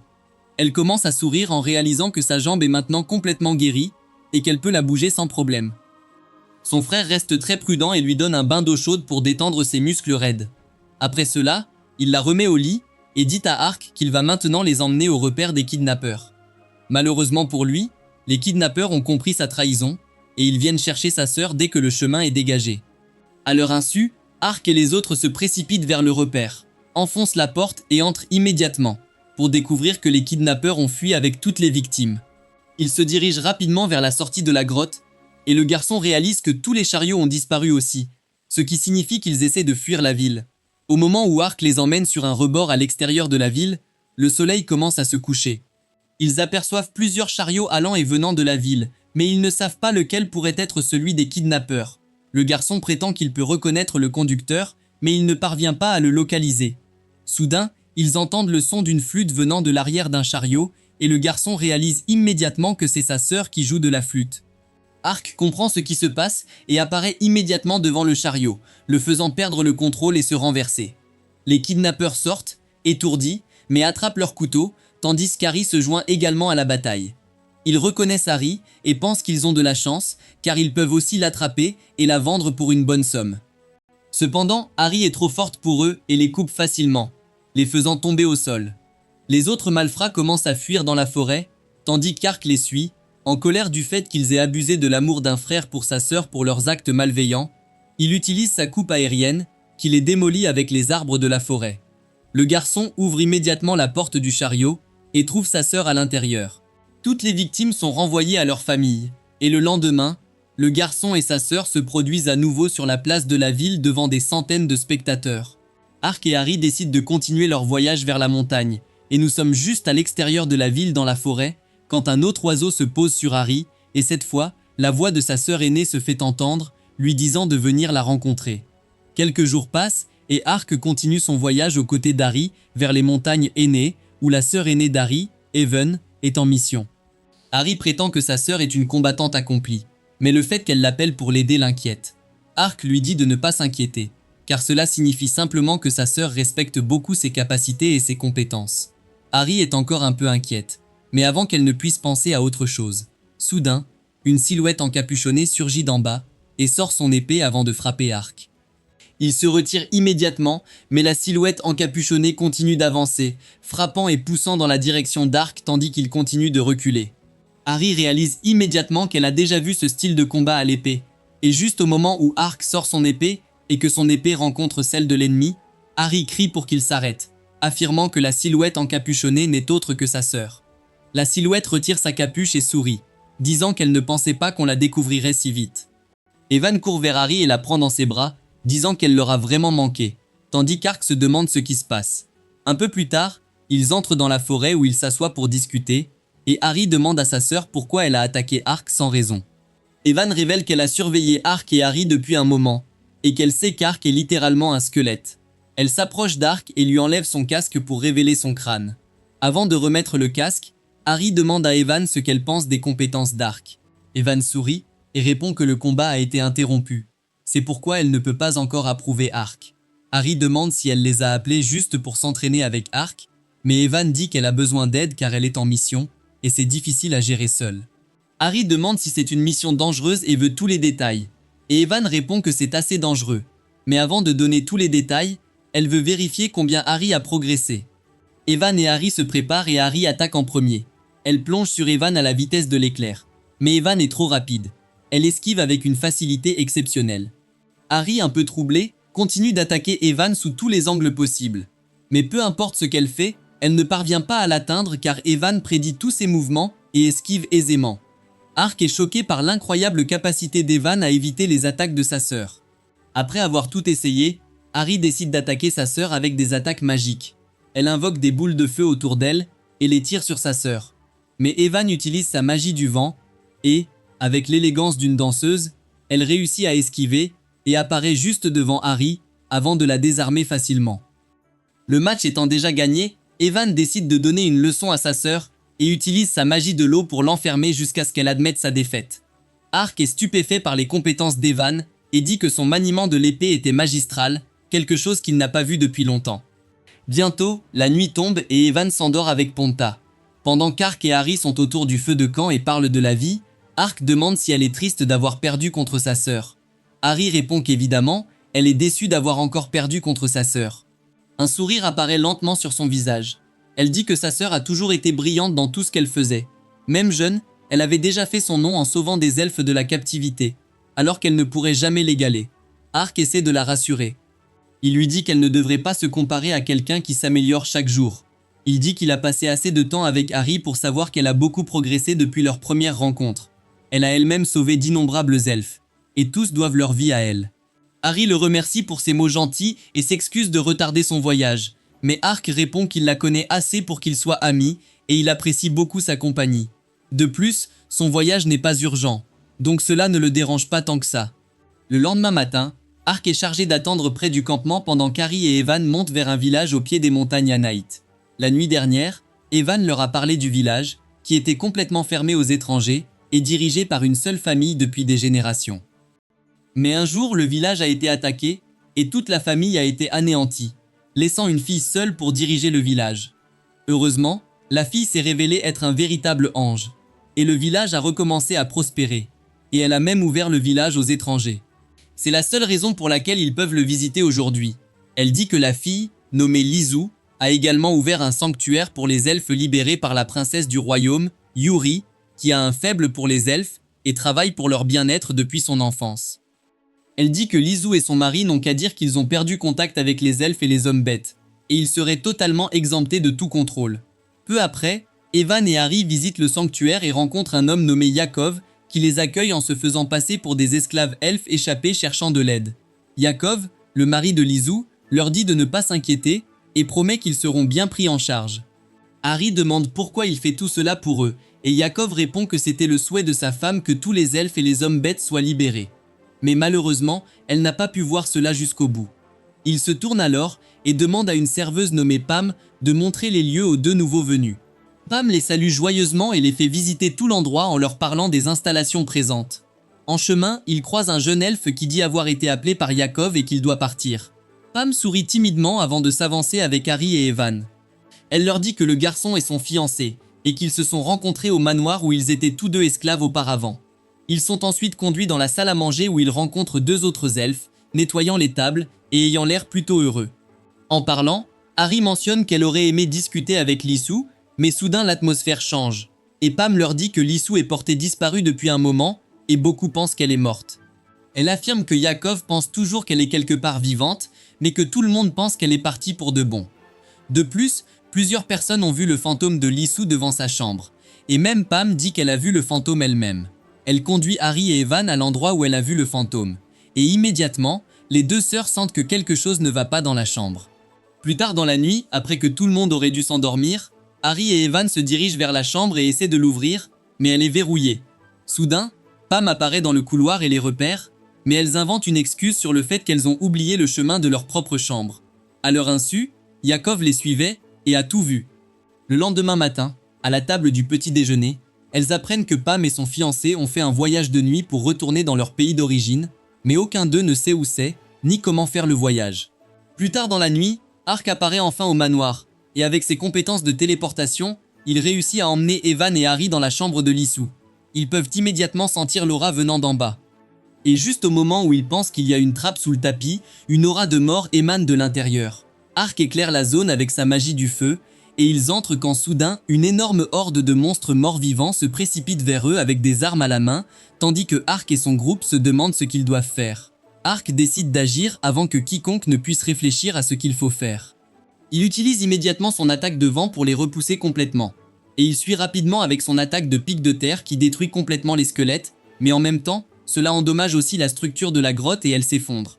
Quand Harry se réveille enfin, elle se trouve liée et se demande si elle a été capturée. Mais elle réalise qu'elle a en fait été sauvée par Chiyo d'une chute sur la tête. Elle est confuse de voir Chiyo ici et demande comment elle est soudainement arrivée. Chiyo explique que son clan a entendu parler des événements étranges au sanctuaire de Lissou, donc elle a été envoyée ici pour enquêter, et quand elle est entrée dans la chambre en sentant la puanteur de la mort, elle a trouvé une trappe ouverte et est entrée juste à temps pour voir la grotte s'effondrer. Ponta est aussi avec Harry, alors elle demande s'il peut sentir Evan et Ark, mais même Ponta a perdu leur odeur. Elle réalise cependant que sa sœur et Ark sont d'excellents combattants, donc elle n'a pas vraiment à s'inquiéter pour eux. Elle décide donc d'avancer avec Chiyo et de trouver leur chemin. Pendant ce temps, Ark se tient dans les décombres se faisant réprimander par Evan sur son irresponsabilité d'utiliser de tels sorts de terre en sachant qu'ils sont dans une grotte qui peut s'effondrer à tout moment. Il s'excuse, affirmant qu'il essaiera de garder cela à l'esprit la prochaine fois. Ark se demande alors si Harry va bien, mais Evan semble avoir pleine confiance en elle, affirmant qu'elle l'a bien entraîné et qu'Harry devrait pouvoir se sortir de n'importe quelle situation difficile. Ark est surpris de voir à quel point elle a confiance en sa sœur et dit qu'Evan a pu voir à travers toutes les attaques d'Odie. Et Evan répond qu'Harry est très sérieuse, et de ce fait elle a tendance à s'en tenir aux bases et à faire tout selon les règles, ce qui la rend facile à lire, surtout pour elle qui connaît déjà tous ses mouvements. De l'autre côté de la grotte, Chiyo parle à Harry, lui racontant comment elle a enquêté sur tous les événements où des elfes et des hommes bêtes étaient kidnappés, pensant qu'ils étaient envoyés dans un autre pays comme esclaves. Mais elle a découvert que plusieurs personnes contrôlent des monstres qu'elles ne devraient pas pouvoir contrôler. Tout comme cette fois où ils ont combattu le fils d'un seigneur qui a réussi à contrôler tous les gobelins. Apparemment, toutes ces personnes kidnappent des elfes et des hommes bêtes, mais aucun d'eux ne quitte le pays car ils sont stockés à l'intérieur du pays. Et le sanctuaire de Lissou est l'endroit où son enquête l'a menée. Cela doit être l'endroit où tous ces esclaves sont gardés, mais elle ne sait pas comment le prouver. Pendant ce temps, Ark et Evan continuent de marcher à travers le labyrinthe, quand soudain Evan aperçoit une pierre par terre et la ramasse, se demandant d'où elle vient. Soudain, il débouche sur une ouverture, et ce qu'il voit les choque complètement. Il se retrouve à surplomber une opération à grande échelle, où des hommes bêtes et des elfes sont utilisés comme esclaves et main-d'œuvre pour l'extraction de pierres runiques. Ark n'a aucune idée de ce qu'est une pierre runique, alors Evan lui demande d'enflammer celle qu'elle tient. Ark se tourne vers elle, utilise ses doigts comme briquet et enflamme la pierre, qui s'illumine de belles flammes bleues. Evan lui explique que ces pierres sont en gros du combustible et que, tout comme l'Amérique, ce pays veut en prendre à tout le monde. Elle lui dit que ces pierres runiques sont cruciales pour l'économie d'un pays. Ark observe un esclave elfe s'effondrer au sol, épuisé. Mais au lieu de s'assurer qu'il va bien, le garde commence à lui crier dessus et à le fouetter pour le remettre au travail. Ark a du mal à se contrôler, mais Evan lui dit d'attendre. Elle scrute les lieux et aperçoit soudain la fille Pam qu'ils ont rencontrée hier, ramassant des pierres runiques pendant que son fiancé les mine. C'est alors qu'elle résout le mystère de la disparition des elfes. Avant qu'ils ne puissent agir, une partie de la grotte s'effondre et tous les elfes s'enfuient. Malheureusement, le fiancé de Pam n'a pas eu cette chance et se retrouve coincé sous un rocher. Elle court vers lui et essaie de le réveiller, mais il ne réagit pas. Un des gardes l'éloigne de l'homme, affirmant que l'elfe est fini et demande à un autre garde de l'emmener au laboratoire. Pam continue de pleurer et de se débattre, mais un garde la retient pendant que l'autre emmène son amoureux. Ark a du mal à se contrôler, mais Evan lui dit qu'ils doivent d'abord trouver où se trouve ce laboratoire. Ils suivent le chemin et se retrouvent soudain dans une ouverture où ils voient un tas d'elfes et de beastfolk allongés au sol. Ark grince des dents, affirmant que ce n'est pas un laboratoire, c'est un cimetière. À ce moment-là, Chiyo et Harry arrivent également dans la même zone et retrouvent Ark. Harry présente rapidement Chiyo à Evan. Soudain, Ark remarque que certains des corps au sol semblent respirer, et il commence à vérifier les personnes au sol, réalisant que beaucoup d'entre eux sont vivants mais laissés pour morts. Ark utilise immédiatement son sort de surguérison pour créer un dôme de lumière curative qui guérit complètement tous ceux qui étaient vivants. Ils se réveillent et regardent autour d'eux, ne croyant pas qu'ils sont en vie. Le fiancé de Pam remercie Ark et affirme que Yakov les a trompés. Juste à ce moment-là, les autres personnes déjà mortes se réveillent aussi, mais une aura sombre les entoure. Ark se demande s'il a fait une erreur, mais Harry affirme que ces personnes sont en fait des zombies, et qu'elles sont toutes déjà mortes. Les esclaves récupérés révèlent que Yakov les force à travailler jusqu'à la mort et, une fois morts, il utilise leur corps pour ses expériences de résurrection afin de créer son armée personnelle. Ark réalise que la horde de morts-vivants qui les a attaqués auparavant était aussi l'œuvre de Yakov. Juste à ce moment-là, Yakov se lève de l'autel devant eux et les félicite d'être arrivés si loin, mais affirme qu'ils ne sortiront pas d'ici vivants. Il leur dit que la famille de Liz possède cette mine depuis des générations et que c'est ainsi qu'ils ont fait leur fortune. Le fait que le village soit coupé du monde était intentionnel, car ils voulaient garder secret qu'ils avaient une mine de pierres runiques sous leur manoir. Un secret. Yakov affirme que lorsque son maître lui a demandé de sécuriser les mines, il est intervenu rapidement. Il a pris contact avec le village en tant que commerçant étranger, car tout village a besoin de médicaments et d'outils, et lentement, il s'est rapproché de Lisa jusqu'à découvrir la mine et son emplacement. Une fois cela fait, il a fait assassiner toute la famille de Lisa et a fait en sorte que cela ressemble à un accident. Après cela, il a profité de l'état de Lisa et a proposé de l'épouser pour pouvoir posséder toute la mine et toute la richesse que sa famille commandait. Il rit en disant que c'est lui qui a suggéré d'ouvrir un sanctuaire pour les anciens esclaves et que Lisa était extrêmement heureuse à ce sujet. Ark n'arrive pas à croire qu'une personne aussi maléfique que Yakov existe dans ce monde. Pendant que Yakov affirme qu'il ne peut pas les laisser s'échapper maintenant qu'ils connaissent toute la vérité, il leur dit qu'il va les transformer en une version supérieure de morts-vivants et les offrir à son maître. Sur ce, il sort un étrange médaillon de sa poche et ordonne aux morts-vivants d'attaquer Ark et son groupe. Evan est choqué de voir que les morts-vivants obéissent à ses ordres et commencent à se rapprocher d'eux. Chiyo agit la première et utilise sa magie de manipulation de l'eau pour les repousser, tandis qu'Evan utilise sa propre magie du vent pour créer une tornade et les éloigner, essayant de créer autant d'espace que possible entre eux. Enfin, Harry sort son épée, et avec l'aide de sa magie de manipulation de la terre, elle transforme tous les morts-vivants en sable qui s'envolent avec le vent. Les deux gardes que Yakov avait avec lui prennent peur et commencent à fuir, mais Ark bloque leur échappatoire et les écrase tous les deux contre un mur, brisant un énorme morceau. À leur grande surprise, ils remarquent un squelette embaumé dans les murs dans un cristal, et Ark se souvient soudain du pendentif qu'il a vu sur la photo de Liza. Il réalise que Lisa a été tuée par Yakov et lui-même sourit en affirmant qu'il ne savait pas où sa chère épouse était allée après être tombée dans l'abîme. Avec ça, Yakov sort de nouveau son médaillon et appelle un golem qui secoue toute la grotte, la faisant s'effondrer. Yakov commence à fuir et Evan dit à Chiyo d'évacuer tout le monde pendant qu'ils essaient de poursuivre Yakov. Heureusement, ils sortent tous de la grotte, mais les problèmes ne sont pas encore terminés. Le monstre qui émerge devant eux est trop énorme pour être un golem magique normal. Evan ordonne à Ark et Harry de venir l'aider à s'occuper du golem, et Harry utilise immédiatement sa magie du feu pour frapper le golem dans la poitrine, pendant qu'Evan enchaîne avec une énorme explosion d'eau. Enfin, Ark utilise sa propre magie de lumière pour porter un coup fatal, espérant en finir. Mais à leur grande surprise, rien n'arrive au golem.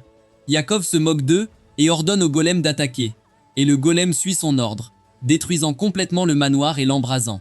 Soudain, Harry a une idée et dit à Ark d'attirer le golem dans les mines de runes, tandis qu'elle demande à Chio et Evan de s'occuper du feu. Les deux femmes parviennent à éteindre le feu pendant qu'Ark attire le golem avant de détruire le sol en dessous, forçant le golem à entrer dans la mine. Immédiatement, Ark et Harry utilisent leur magie de flamme pour enflammer toutes les runes à l'intérieur, et la gigantesque explosion détruit complètement la zone. Alors qu'ils s'échappent, Yakov court vers l'explosion et crie au golem de se relever, mais le golem est à court de puissance et finit par s'effondrer sur Yakov, le tuant sur le coup. Cela met fin à cette nuit horrifique, et, au matin, les anciens esclaves remercient Ark et le groupe de les avoir sauvés, et ils poursuivent leur chemin. Ils discutent de ce qui s'est passé en route. Mais au milieu, Evan affirme qu'elle doit partir pour une autre mission, et c'est là qu'ils se séparent, se demandant quelle sera la prochaine aventure. Mais c'est là que cette vidéo se termine. N'oubliez pas de liker et de vous abonner à la chaîne. Merci d'avoir regardé, et à la prochaine fois.